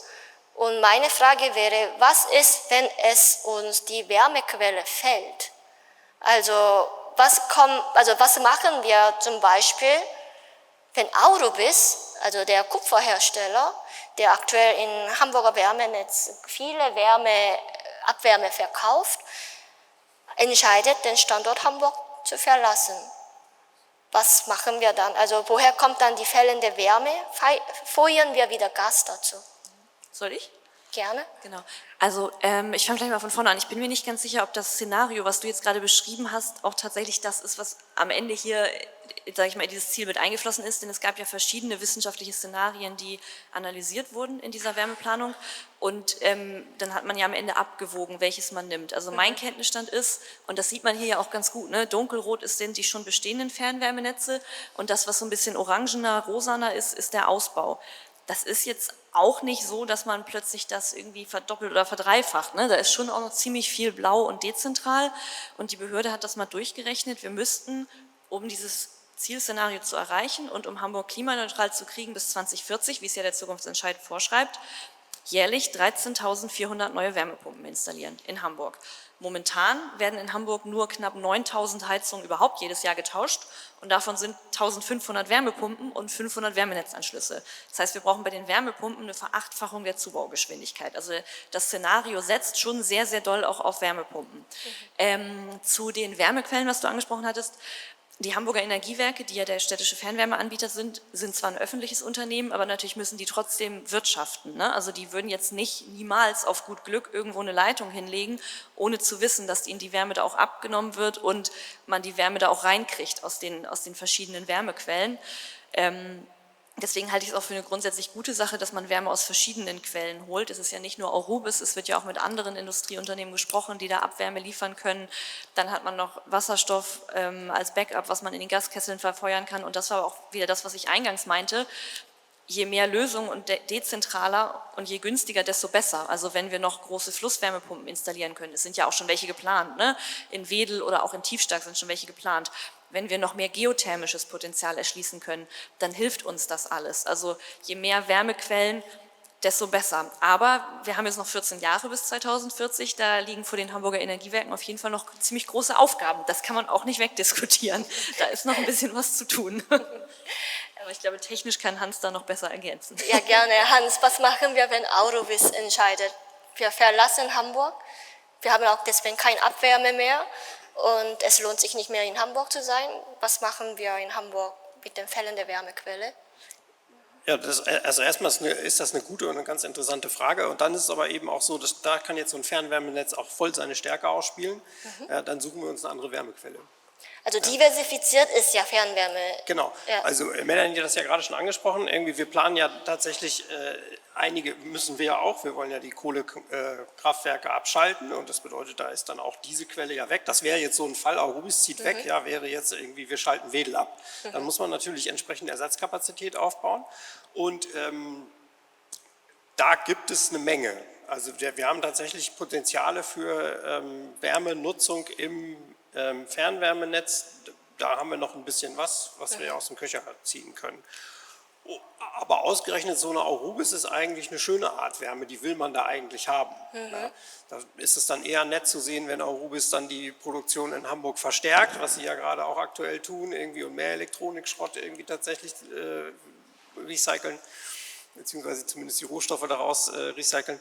Das ist dann eben für Hamburg auch erstmal eine gute Situation. Also Standortstärken, bei denen, die dann aus der Produktion die Abwärme ins Fernwärmenetz, das ist eine sinnvolle Industriepolitik dann auch. Darf man sich natürlich davon aber dann nicht eben auch tatsächlich erpressbar machen, das ist ja klar. Aber eben genau das Schöne an so einem Fernwärmenetz ist, dass wenn wir günstige Fernwärmequellen erschließen können, wir die eben auch sofort ins ganze System integrieren können. Also wir warten eigentlich im Moment vor allen Dingen darauf, dass wir eine viel stärkere Nutzung von Tiefengeothermie sicher bewerkstelligen können. Das ist noch der schlafende Riese bei der Energiewende. Das ist noch so die eine große Energiequelle, die wir im Moment noch nicht gut gelernt haben zu nutzen. Das sind so die ersten Verfahren jetzt irgendwie, die darauf warten, in eine Massenanwendung zu gehen, die auch die Welt da so ein bisschen tatsächlich auch noch mal irgendwie auf den Kopf stellen. Haben wir noch ein bisschen Zeit vor uns, das braucht noch ein paar Jahre, aber dann ist tatsächlich auch Tiefengeothermie in Hamburg eine total sichere Nummer.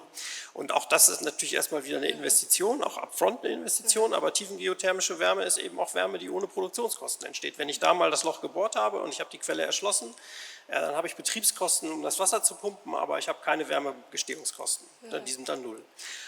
Und da sehe ich eigentlich ein großes Potenzial. Und das ist auch das Schöne, habe ich ja jetzt schon zweimal gesagt, eben, dass man eben in so einem Fernwärmesystem eben relativ gut sagen kann, wir schalten hier was Teures ab und suchen uns eine neue Quelle, die im Idealfall dann eben auch günstiger ist. Jetzt auch für die Strategie von Klimaneutralität haben wir auch ein Problem bei der Müllverbrennung. Also im Moment zum Beispiel ist relativ viel Müll aus der Fernwärme oder in der Fernwärme kommt aus der Verbrennung von Müll. Und das ist aber mit eine von den Punktquellen, den CO2-Punktquellen, wo wir tatsächlich auch in die CO2-Abscheidung müssen. Wenn wir jetzt in der Müllverbrennung anfangen, das CO2 abzuscheiden, dann haben wir einen relativ hohen Wärmebedarf für das Recycling der Aminwäsche, mit dem das CO2 abgeschieden wird. Und plötzlich können wir viel weniger Wärme aus der Müllverbrennung für die Fernwärme bereitstellen. Ja, also das ist auch so ein Fall, muss gar nicht Arubis sein, sondern da sind halt auch andere Dinge noch, von denen wir wissen, da ändern sich noch Dinge, da sind wir irgendwie gut aufgestellt, wenn wir noch uns ein paar Pläne B und C und D und E und so zurechtlegen. Und da haben wir aber gute Ideen. Also das geht hin bis irgendwie, wir hatten mal eine Abschlussarbeit, die hat mal ausgerechnet, wie viel Wärme könnte man denn mit Wärmetauschern tatsächlich aus dem U-Bahn-System rausholen. Also Wärmepumpen im Hamburger U-Bahn-System und die Abwärme der U-Bahn nutzen. Ja, kommt auch was. Ich wollte noch was ergänzen. Man könnte auch bei Rechenzentren auch noch gucken. Das ist auch noch ein ganz spannender Super, Punkt. genau. Genau, und mir fiel noch ein, ich habe vergessen, auf die Arubis-Frage zu antworten. Das wollte ich noch kurz nachholen. Es wäre natürlich generell auch ein sehr, sehr großes Problem, wenn ein Unternehmen wie Arubis hier in Hamburg seinen Standort dicht machen würde. Ne? Und da hat die Stadt Hamburg natürlich großes Interesse daran, dass das nicht passiert. Weil da schlage ich nochmal den Bogen zum Thema Resilienz. Also dieses ganze Thema energieintensive Industrie. Arubis aus Kupferhütte hat einen sehr hohen Energieverbrauch, ebenso zum Beispiel Trimet als Aluminiumhersteller hier in Hamburg. Aber woraus sind denn die ganzen Kabel, die wir jetzt gerade verlegen müssen für die Energiewende? Die sind aus Kupfer und die sind aus Aluminium. Das heißt, wir haben schon auch ein strategisches Interesse dran, wie das Thema uns nicht von anderen Ländern abhängig machen, dass wir auch Dinge wie Kupfer und Aluminium im eigenen Land herstellen können. Ne? Das heißt, da schließt sich dann so ein bisschen der Kreis, die Herausforderungen der Energiewende und auch die geopolitische Resilienz. Ja, verstehe. Das heißt, dass die Stadt weiteren Wärmequelle suchen, ist auf jeden Fall wichtig, also dass man quasi zu einem Notfall noch weitere Wärme speichern kann.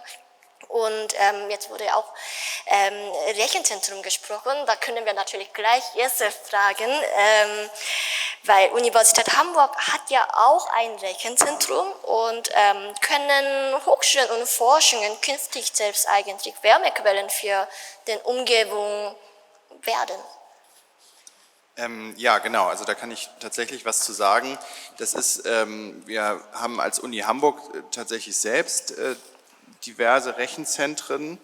Wir haben auch die Möglichkeit, dort teilweise Abwärme zu nutzen. Manchmal ist es auch eben nicht so ganz einfach, das technisch dann zu lösen.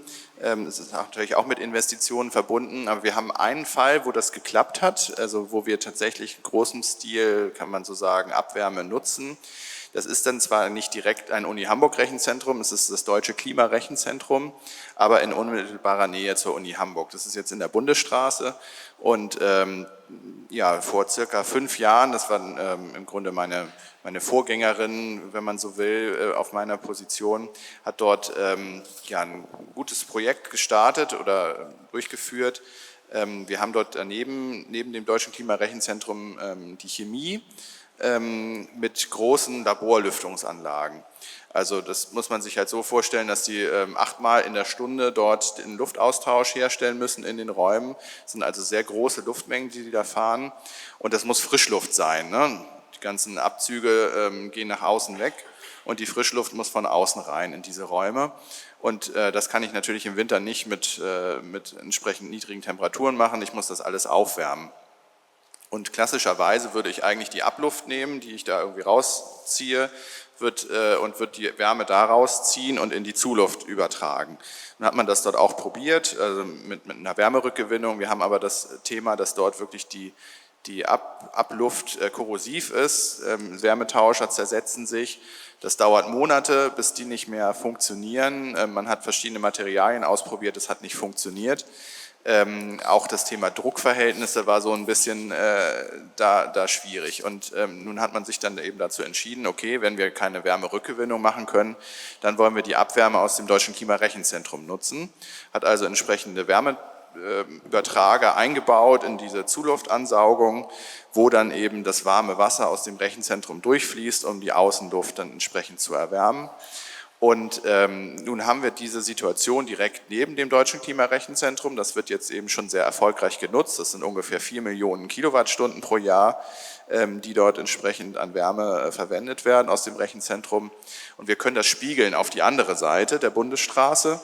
Und da haben wir jetzt an einem Förderwettbewerb teilgenommen, haben dort gut abgeschnitten, ja, quasi sind förderfähig für EU-Mittel und haben auch noch über den Hamburger Klimaplan Mittel eingeworben, um diese Abwärme entsprechend zu verdoppeln. Das Projekt läuft jetzt an, also wir sind in der Ausschreibung der Anlagenplaner und wollen dann eben im Grunde diese Wärmemengen verdoppeln und auf der anderen Seite der Bundesstraße auch nutzen in der Chemie, um dann eben ja, unsere Fernwärmekosten zu reduzieren. Das ist sonst die Wärmequelle an dem Standort und natürlich auch entsprechend CO2 einzusparen und sinnvoll die Wärme, die dann sonst eben in die Umwelt abgeblasen würde, eben zu nutzen.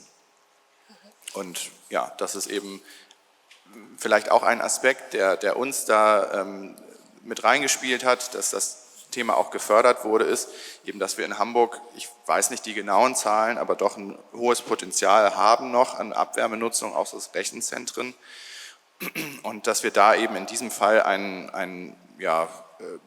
vielleicht eine Art Vorzeigeobjekt haben, wo sich andere dann auch orientieren können hinsichtlich der Abwärmenutzung aus Rechenzentren. Ja. Das ist auf jeden Fall spannend, also die Vorstellung, dass die Universität und Forschungen eine Wärmequelle für den Stadtteil werden könnten, also den eigenen Campus hinaus. Und Hans, ist solche Nahwärme eigentlich resilienter als Fernwärme? Oder du meintest ganz am Anfang, dieses kleine Wärmenetz sei eigentlich noch kritischer. Wie siehst du das? Also ich hatte ja mein Beispiel vom Aldi, ne? Ja. Also wenn ich ein Wärmenetz habe, das tatsächlich eben nur eine Wärmequelle hat und die dann einigermaßen exponiert ist, dann ist das anfällig. Ja. Muss man aber wissen. Und die Frage ist ja auch, was ist der Schaden? Also wenn das ein kleines Wärmenetz ist, ja, selbst wenn das dann angegriffen wird, dann ist ja die Frage irgendwie, das ist dann eine Meldung. Also wenn morgen mein Wärmewerk neben dem Aldi explodieren würde, aus welchem Grund auch immer, dann würde das nicht in die Tagesschau schaffen. Ja, also wären nicht genug Leute von betroffen, vielleicht im Abendblatt. Das würden wir wohl hinkriegen. Ja. Also der Effekt ist limitiert. So. Die Reparierbarkeit ist relativ gut gegeben. Ich habe halt einen Punkt, an dem ich angreifen muss und kann relativ schnell eine Notwärmeversorgung dahinstellen. Das ist tatsächlich, glaube ich, nicht so ein Thema.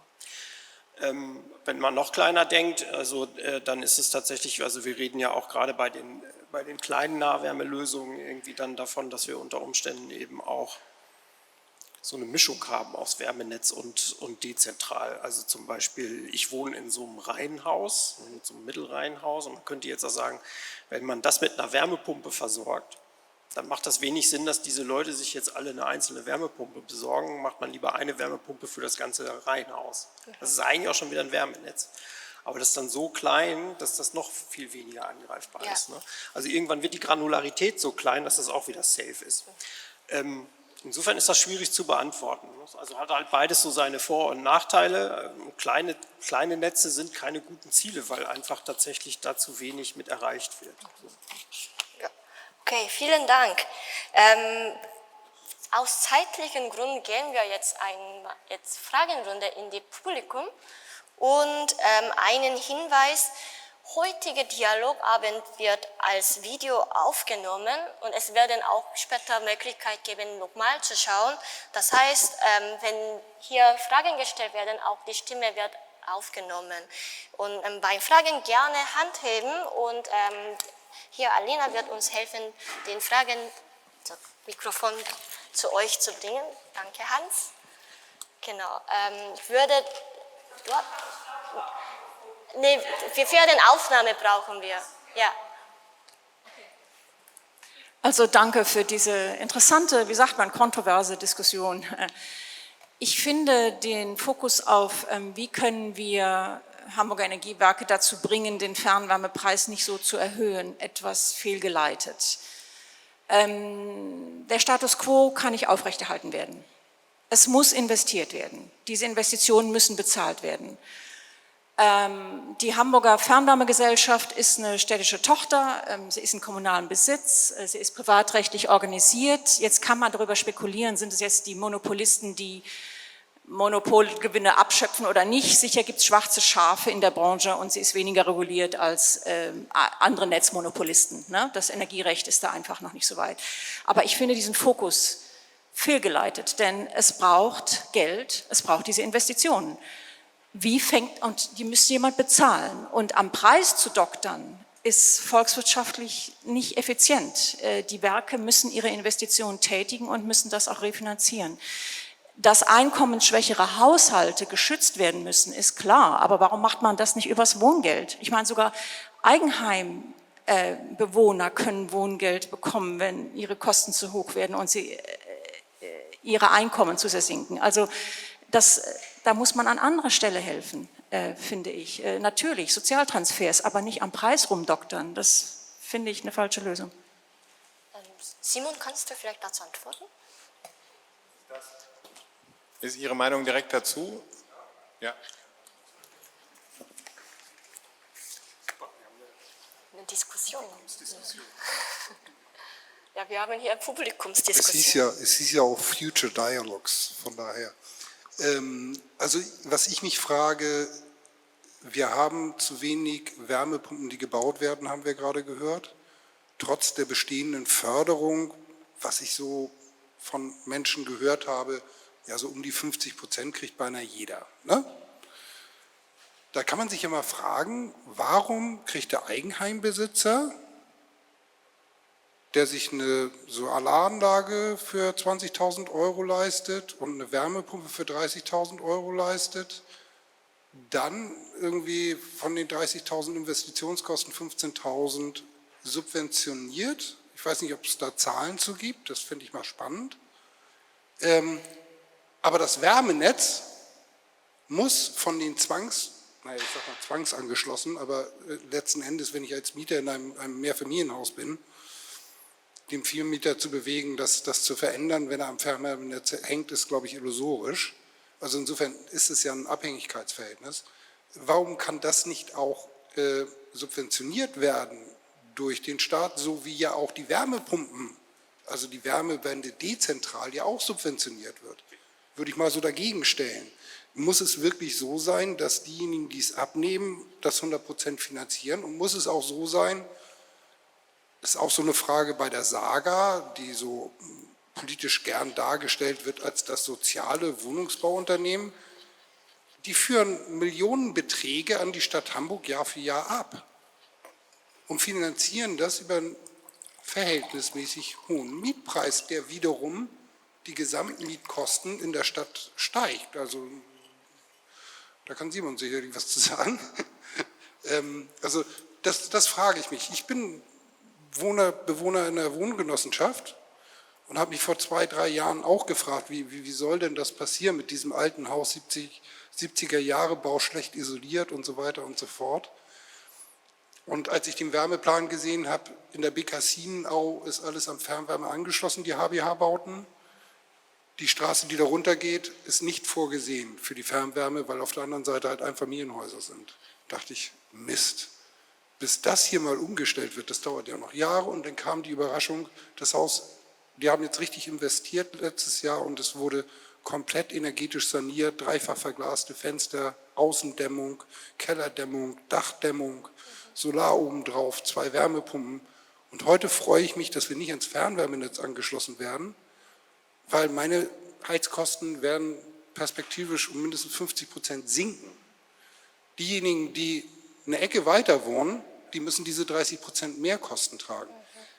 Gleichzeitig ist das Projekt, die haben 2,1 Millionen investiert in 18 Wohneinheiten, also eine relativ kleine Geschichte eigentlich, aber eine unheimliche Investitionssumme, aber das wird eben auch gefördert von der Investitionsförderbank und von KfW-Krediten. Also insofern ist das in der Relation nicht mal zu betrachten, muss die Stadt als Besitzer der Fernwärme tatsächlich Geld damit verdienen, die in den Staatssäcke läuft?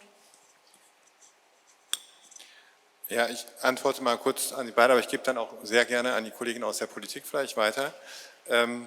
Also weil Sie gerade die Gewinne der Saga angesprochen haben, das ist eine politische Entscheidung, wie man so ein Unternehmen steuert. Das Gegenmodell zur Saga sind beispielsweise jetzt in Wien, Wiener Wohnen, städtisches Unternehmen, das eine andere Steuerung hat, das eine andere Kalkulation hat. Das wäre jetzt ein weitergehender Diskurs. Und ich wollte jetzt hier, weil Sie gesagt haben, es rechnet sich Volkswirtschaft. Also was ich wiedergegeben habe, ist die Verbraucherzentralen haben Sammelklagen am Laufen. Das Kartellamt geht Verdachten nach, dass in der Preisbildung etwas nicht funktioniert und die Monopolkommission fordert ganz explizit eine Preisregulierung. Das ist nicht meine Idee, sondern das ist sozusagen jetzt gerade die Begleitmusik zur Renovierung, zur Überarbeitung der Fernwärmeverordnung. Dass in diesem Sektor offensichtlich was verändert werden muss und die Preisbildung zumindest mal transparenter gemacht werden muss, darauf wollte ich hin und das wissen wir jetzt im Moment nicht. Also das sind jetzt diese 3 Stränge, wenn man denen nachgeht, da ist Änderungsbedarf in Richtung Transparenz und in Richtung Regulierung. Jetzt haben Sie das Wohngeld angesprochen. Also Sie wissen ja die Debatte um das Wohngeld.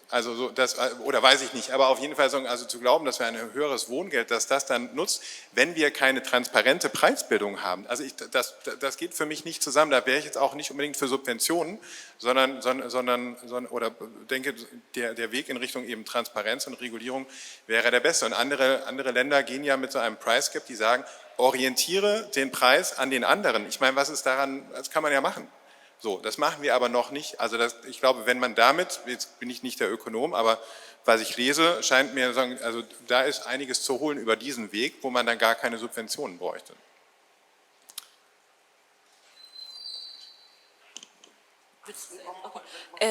Ich überlege gerade, genau, jetzt zum Thema Preistransparenz hattest du schon geantwortet. Vielleicht zum Thema Wärmepumpenförderung nochmal. Das ist für mich auch immer so ein Grund, warum ich sage, ja, also Ordnungspolitik ist ja erstmal sozial gerecht. Ne? Wenn ich sage, für alle Menschen ist dieses oder jenes erlaubt oder nicht erlaubt, dann betrifft es erstmal alle gleichermaßen. Das ist auch so ein Grund, warum ich es sehr wichtig finde, dass jetzt das Gebäudeenergiegesetz greift oder zumindest die Länderöffnungsklausel, dass man sagt, wenn deine Heizung jetzt kaputt geht, dann baust du dir bitte keine neue Gasheizung ein, sondern eine Wärmepumpe. Das betrifft dann ja alle gleichermaßen. Die Frage mit der Wärmepumpenförderung ist mir auch bewusst, dass die häufig gestellt wird. Ne? Und auch die Frage ist das so gerechtfertigt oder steigen dann dadurch auch die Preise? In England sieht es anders aus, da wird stattdessen die Mehrwertsteuer erlassen. Also das ist sicherlich nicht ganz so einfach zu beantworten. Einerseits möchte man schnell den Wärmepumpenhochlauf in Schwung kriegen und schnell dekarbonisieren. Andererseits ist natürlich auch die Frage, wenn jemand schon ein Eigenheim besitzt, manchmal ist es vielleicht auch die alte Oma, die wirklich nicht so viel Geld hat und sich freut über die Wärmepumpenförderung. Manchmal ist es aber vielleicht auch jemand, wo man denkt, eigentlich braucht er jetzt gerade keine staatlichen Fördergelder. Also das ist natürlich eine valide Frage. Danke. Ich wollte noch kurz was zu dem Aspekt sagen, wie ist das mit der Förderung in den großen Wärmenetzen? Und da gibt es auch erhebliche Förderung. Tatsächlich ist es so, dass die Transitionspläne der Wärmenetzbetreiber auch gar nicht finanzierbar wären ohne diese staatliche Förderung. Also wir haben dieses Bundesförderprogramm Effiziente Wärmenetze. Und das war auch zu Beginn der neuen Regierung irgendwie eine bange Frage, irgendwie bleibt das erhalten und da waren wir alle auch sehr froh, irgendwie, dass das tatsächlich auch weiterläuft. Das wäre nicht finanzierbar, auch in Hamburg irgendwie tatsächlich sind die großen Umbauten irgendwie nur bezahlbar, wenn da auch ordentlich Förderung reingeht. Das ist einfach sonst zu teuer. Und bin da ganz bei dir, Irene, prinzipiell müssen wir Preise haben, die in irgendeiner Form auch Anreize bieten. Wenn wir es abfangen über Wohngeld, gibt es, glaube ich, ein grundsätzliches Problem. Das haben wir jetzt gerade in der Analyse uns angeguckt. Wir haben eigentlich eine Situation in Hamburg und die ist eben auch ganz typisch für andere Städte, ist das nicht anders. Es nehmen viel weniger Menschen Wohngeld in Anspruch, als eigentlich Wohngeldberechtigte in der Stadt wohnen. Also das Verhältnis ist irgendwie so, dass man da gar nicht groß drüber reden möchte eigentlich, weil man sich fragt, wie geht das sein? Aber es ist tatsächlich ein erheblich kleinerer Anteil von Menschen, die Wohngeld in Anspruch nehmen, als Menschen, die eigentlich einen Anspruch hätten. Es wird auch gar nicht beworben, wenn das mal jemandem aufgefallen ist. Also tatsächlich ist das keine Sozialleistung, irgendwie, die an die große Glocke gehängt wird, sondern da muss man schon wissen, dass man Anspruch hat, damit man den auch durchsetzen kann, weil das sowieso schon so teuer ist. Und gleichzeitig ist es aber so, dass wir irgendwie sowohl bei der Frage der dezentralen Versorgung mit Wärmepumpen als eben auch bei der Fernwärme uns genau diese Sozialverträglichkeitsfrage stellen müssen und auch stellen gerade. Wir sind irgendwie dabei zu gucken in der Stadt, also nicht nur diesen Plan zu machen, wo soll dezentral versorgt werden und wo zentral, sondern auch nochmal die Frage stellen, wo wohnen denn eigentlich welche Menschen und wo wohnen eher die Menschen, die jetzt kein Problem haben mit dieser Energiewende, die sich da gut finanziell auch dran mit anpassen können und wo die Fälle, bei denen wir aufpassen müssen. Und da haben wir tatsächlich inzwischen auch eine gute Verordnung. Wir sind aktuell in so einem Forschungsprojekt dran, was sich genau das anguckt und schaut irgendwie, wie passt denn jetzt hier diese technische Welt zu der sozialen Welt, beziehungsweise wo passt sie auch nicht, das ist viel spannender. Ja. Wo passt es nicht und was machen wir dann da eigentlich? Und dann ist eben so ein Förderansatz, ist eben, der startet mit dem richtigen Gedanken, erstmal kriegen alle die gleiche Förderung, aber du hast das eben schön gesagt, Simon, die gefangenen Kunden, ja, das hilft Mietern ja gar nichts irgendwie tatsächlich. Wenn ein Vermieter Förderung, die er in Anspruch nehmen könnte, gar nicht in Anspruch nimmt, weil ihm die Situation Vermieter-Mieter-Dilemma egal ist, er kann ja die Mietkosten einfach weitergeben, das ist tatsächlich, sind ja nicht seine Kosten, dann erreicht man die Menschen nicht. Und das ist tatsächlich jetzt eine Frage, die auch für diese zweite Phase der Wärmewende, nachdem wir jetzt in der ersten Phase geklärt haben, was muss denn jetzt eigentlich technisch passieren, wie sieht das Zielbild aus, ist jetzt in der zweiten Phase die entscheidende Frage, welche Instrumente brauchen wir eigentlich? Und das sind zum großen Teil keine technischen Instrumente. Das ist für mich als Ingenieur auch manchmal ein bisschen so, dass ich dann gewisse Demut an den Tag legen muss, mir anerziehen muss, weil tatsächlich technisch ist das alles möglich. Aber das ist gar nicht mehr die Frage, ist das technisch möglich, sondern die Frage ist es sozial möglich, irgendwie ist es ökonomisch möglich und wie, das ist jetzt wieder das Schöne, diese beiden Dimensionen sind Dimensionen, in denen wir gesellschaftlich viel größere Freiheitsgrade haben als bei der technischen Dimension. Technik ist einfach Physik, das funktioniert oder das funktioniert nicht und dann kann man sogar noch sagen, was funktioniert am besten. Ja, aber soziale Spielregeln geben wir uns selber, ökonomische Spielregeln geben wir uns selber und wenn wir uns geschickt aufstellen, als eine freie Gesellschaft, die wir sind, dann sollten wir in der Lage sein, diese Regeln so anzupassen, dass dieses Zielbild auch umgesetzt werden kann. Aber da ist noch echt viel Arbeit dran. Und da müssen wir auch noch relativ gut rausarbeiten, was sind denn jetzt die richtigen Maßnahmen? Was braucht Steilshoop? Und das ist unter Umständen was anderes als Volksdorf, wo ich wohne. Ich wollte auch noch mal auf dieses Vermieter-Dilemma hinweisen und auf Sie antworten. Es ist ja, wie auch vorher schon erläutert wurde, für die Vermieter ein ganz geringer Invest auf Fernwärme umzuschalten, während die Mieter dann oder Nutzer, Bewohner das dann über die Preise zahlen. Und das haben Sie ja jetzt auch gerade schon angesprochen, das muss man anschauen. Und die Konsequenz ist, auch wenn jetzt offenbar nicht so viele Menschen das Wohngeld beantragen. Wir schieben ja ganz viele von diesen Kosten, die letztlich eigentlich vielleicht auch durch Vermieter, Eigentümer von Gebäuden mit für die Bereitstellung, dafür sind sie ja verantwortlich, Bereitstellung von Wärmeversorgungssystemen eben nicht mehr tragen müssen, die schieben wir in die Sozialsysteme. Und da sind ja schon ganz viele hohe Anteile, also die ganzen Mietkosten, die an sich schon hoch sind und die Sozialsysteme belasten, die werden dann durch hohe Energiepreise noch weiter erhöht. Also ich glaube, das ist schon auch für Staatshaushalte, kommunale Haushalte wichtig, da genauer hinzuschauen. Und nicht nur auf die ökonomische, volkswirtschaftliche Perspektive, sondern auch die betriebswirtschaftliche Perspektive zu schauen und die Vermögensverteilung.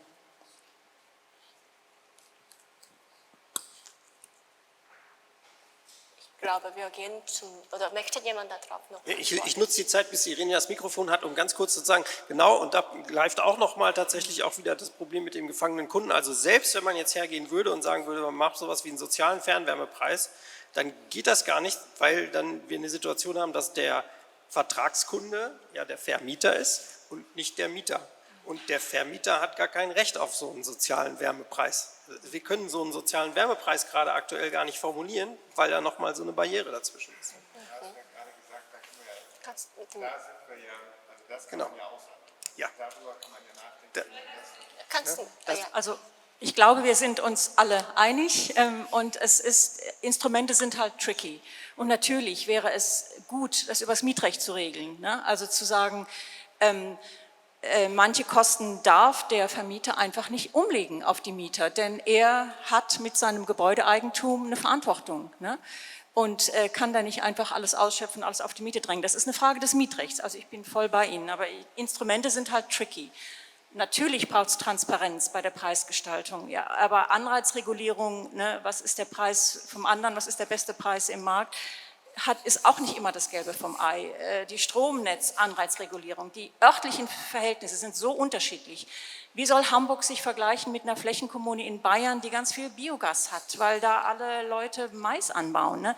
Also Hamburg ist in einer ganz anderen Situation mit den Möglichkeiten für die Wärmeerzeugung und den Investitionen, die nötig sind, wie andere Städte. Jede Stadt ist anders. Also ist auch diese Anreizregulierung, schau auf die anderen, wie machen dies, was ist der beste Preis, das trägt nur so weit. Also ich will nur sagen, ich finde, ein Unternehmen, was Investitionen tätigen muss, muss die auch irgendwie refinanzieren können. Und es ist eine Binsenweisheit, dass man dann nicht an den Preisen drehen sollte, die dieses Unternehmen dann charge, weil es dann eine Kostenunwahrheit schafft. Es muss Kostenwahrheit geben und dann gibt es die richtigen Anreize und natürlich braucht es Sozialverträglichkeit und diese Instrumente sind tricky. Also Wohngeld, Mietrecht, Sonstiges, vielleicht Bürgerfonds, ne? Also dass wir alle unsere Ersparnisse der Stadt geben, die Stadt macht einen Fonds, ne? Und dass wir es nicht an irgendwelche internationalen Corporations, also es gibt viele Instrumente, aber sie sind tricky. Danke für die Zeit, die ich haben durfte. Simon, möchtest du darauf eingehen? Ja, aber ich würde lieber, es gingen sofort da mehrere Hände hoch, als Sie gesagt haben, und ich finde das so spannend, ich würde das lieber das Mikrofon hier und da oben weitergeben.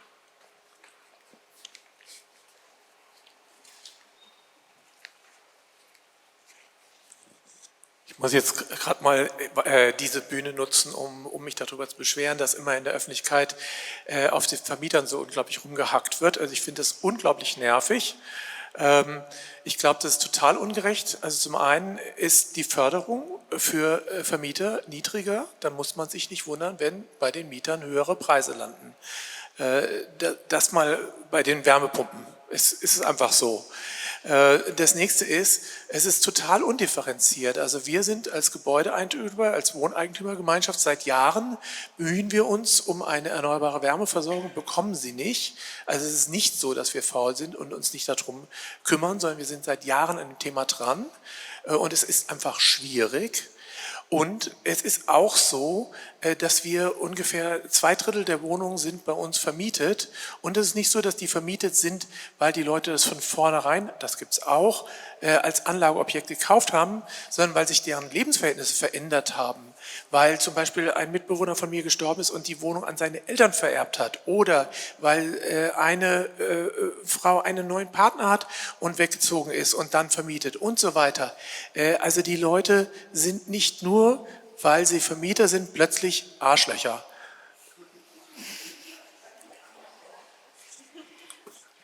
Können Sie sagen, wo wir das gesagt haben? Also ich kann mich jetzt nicht daran erinnern, dass wir pauschal jetzt sozusagen die...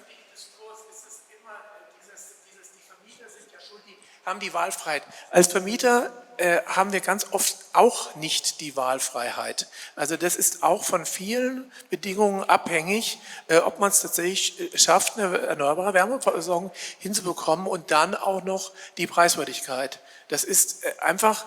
Das Narrativ Mieter-Vermieter-Dilemma geht immer so, die guten Mieter, die bösen Vermieter. Und das ist einfach eine völlige Verzerrung der Wirklichkeit, die wirklich anstrengend ist beim Zuhören. Also ich kenne den Begriff des Mieter-Vermieter-Dilemmas wirklich nur als technischen Begriff, in dem vielleicht etwas mitschwingt, was gar nicht da drin ist, sondern also so wie ich den Begriff kenne und auch vielleicht genutzt habe, ich weiß nicht, warum ich mich jetzt angesprochen fühle, aber der bezieht das Dilemma, dass dass die Mieterin oder der Mieter in einer Mietwohnung nicht den Vertrag mit dem Fernwärmebetreiber macht. Dass sie da im Dilemma steckt und keine Flexibilität hat. Völlig unabhängig davon, wie viel Flexibilität der Vermieter oder die Vermieterin hat. Aber das Dilemma ist ein rein technisches, sozusagen, dass hier kein direkter Vertrag geschlossen wird. So habe ich zumindest den Begriff benutzt. Aber Sie haben natürlich vollkommen recht. Also das ist, differenzierte Debatte ist total notwendig. Ist jetzt hier in der Kürze natürlich pauschal mit vielen Pauschalisierungen schwierig, aber das, ja. Du wolltest auch was dazu? Ja, genau. Also das ist tatsächlich die pauschale Situation, die kann man auch pauschal so benennen, dass natürlich jetzt erstmal ein Vermieter nicht ein unmittelbares Interesse an niedriger Warmmiete hat. Das hat ein Mieter auf jeden Fall, ist ja seine Komplettmiete, und ein Vermieter gibt die Kosten weiter. Das ist erstmal ganz pauschal so. Auf der anderen Seite haben Sie recht, da gibt es tatsächlich ja eine Menge Randbedingungen. Im Moment zum Beispiel haben wir die Situation, dass wir bei der Frage, wen können wir eigentlich anschließen, über die AGFW eine Situation haben, dass wenn ein Fernwärmeanschluss bei den Mietern zu einer höheren Miete, zu einer höheren Warmmiete führt, dann ist diese Heizungsumstellung gar nicht erlaubt. Ja, da ist auch ein Mieterschutz schon eingebaut. Also wir würden vielleicht Gebäude anschließen wollen, weil die jetzt dran sind, und dann stellen wir fest, das ist aber, du hast ja schön gesagt eben, Jesse, irgendwie da ist es jetzt gerade mit der Gasversorgung aber deutlich günstiger noch, als wenn wir da jetzt zukünftig Fernwärme haben, dann ist dieser Wechsel gar nicht erlaubt. Das geht dann nicht, ist tatsächlich nicht durchführbar. Und da kann man eben auch fragen, passt das dann auch irgendwie in diese Welt oder wie kann man irgendwie sowas durchbrechen? Das hast du ja auch nochmal schön gesagt, Simon, irgendwie welche Regeln sind eigentlich sinnvoll und welche müssen wir ändern. Da haben wir auch gute Erfahrungen in langen Diskussionen über welche Regeln wir alle ändern müssen im Stromsystem, damit wir endlich das Stromsystem mal klimaneutral kriegen. Da haben wir auch alle möglichen Sachen über Bord geworfen. Für die Wärmewelt ist das halt alles neu und das müssen wir aber mit einer ähnlichen Konsequenz tatsächlich dann auch da nochmal tun und das eben auf den Prüfstand stellen. Das ist, glaube ich, eben wichtig. Ja, wir sehen auf jeden Fall, dass diese sozialen Fragen richtig großen Sprengstoff haben zum Thema Resilienz, weil wir haben ja hier jetzt nicht nur technische Resilienzfragen, sondern auch gesellschaftliche Resilienzfragen, also Wärmekosten halt, man zahlt jeden Monat und das ist natürlich existenzielle Fragen, ob man hohe Kosten hat oder nicht. Aus zeitlichen Gründen, wir sind schon eigentlich sehr viel Zeit rüber und auch 5 Minuten später angefangen, würde allerletzte Frage ganz kurz bitten und auch Antwort ganz kurz bitten und dann sind wir auch zu Ende. Ja, vielen Dank. Ich habe auch tatsächlich eine ganz andere Frage, nämlich eigentlich nochmal auf die kritische Infrastruktur zu kommen, wenn man das als kritische Infrastruktur sozusagen jetzt erstmal nimmt. Und Sie hatten auch noch einmal am Anfang das KRITIS-Gesetz, nicht direkt benannt, aber das KRITIS-Gesetz. Und mich interessiert vor allen Dingen systemisches Risiko. Also wir hatten natürlich schon so etwas wie, wir sind abhängig von gewissen natürlich Wärmequellen. Wir sind abhängig vom Strom, damit das natürlich auch irgendwie von A nach B kommt. Und da gibt es unterschiedliche Abhängigkeiten und sehr komplexe Strukturen. Und da würde mich jetzt nochmal interessieren, vielleicht was Sie als für besonders kritisch abhängig oder risikoreich sehen in diesem ganzen Netz als kritische Infrastruktur in sich. Ich glaube, das war eine Frage an Hans.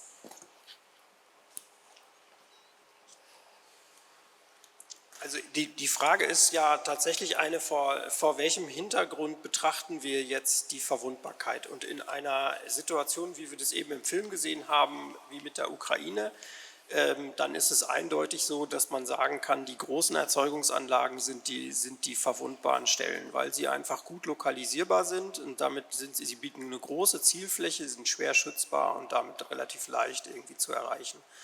Je verteilter das ist und je kleiner das ist, desto schwieriger wird das. Je mehr Ausfallsicherheit über mehrere Erzeugungsanlagen ich da einbinden kann, desto besser. Ich habe ja schon gesagt, ein relativ großer Teil des Fernwärmenetzes ist verbuddelt, man kann ihn gar nicht sehen, aber wir haben eben auch ein paar Transportleitungen, also auf der Strecke zum Beispiel von Wedel raus in die Stadt, irgendwie läuft streckenweise eben die Transportleitung auch oberirdisch. Sowas ist eben auch irgendwie relativ leicht verwundbar. Nicht? Alles, was erreichbar ist und irgendwie von seiner Dimension eben auch eine Zielgröße hat und dann von der Dimension der Bereitstellung auch eine kritische Menge vielleicht liefert, irgendwie das sind so die vulnerablen Punkte, würde ich sagen. Die Kollegen vom Fernwärmenetz könnten jetzt noch ein paar mehr Sachen aufzählen, würden wahrscheinlich aber sagen, das fällt aber unter die Verschwiegenheit irgendwie jetzt im Rahmen des KRITIS-Gesetzes und würden es deswegen auch gar nicht erwähnen. Ja, vielen Dank. Danke. Das war auch unsere letzte Frage. Vielen Dank nochmal an alle Dialoggäste, Simon, Melanie, Jesse, Hans, dass ihr heute dabei wart und auch euren Perspektiv geteilt haben und auch eingelassen haben, unterschiedlichen, auch unbequemen Fragen zu beantworten. Und vielen Dank an Green Office heute, dass wir heute diesen Dialogabend organisieren konnten und auch an Parents for Future für die Unterstützung. Und das war eine ganz spannende Diskussion, fand ich. Und ein Hinweis darauf, also wie vorhin gesagt hat, wir haben die ganze Dialogabend heute aufgezeichnet und das wird dann auf der Website von Future Dialogue, YouTube-Kanal von Friday for Future Deutschland und Lecture to Go, das ist E-Learning-Plattform von Universität Hamburg veröffentlicht. Und wenn ihr diesen QR-Codes kennt, leider jetzt gerade ein bisschen mit der Sonne schwierig, aber ihr habt auch Flyer, das mit dem dort auch gibt es einen QR-Code. Ganz unten könnt ihr auf der Website Newsletter abonnieren, dann werden wir nächsten Tage nochmal euch benachrichtigen, wenn die Video online ist. Und auch zum nächsten Dialogabend, weil Future Dialog ist eine Dialogreihe und heute war es ein Auftaktsprogramm, erster Dialog von Future Dialog und wir planen nächster Dialogabend im Oktober oder November zum Thema künstliche Intelligenz und Transformation unserer Arbeitswelt und Gesellschaft im Hinblick auf Klimakrise und Resilienz. Genau, dann bis zum nächsten Dialog und vielen Dank.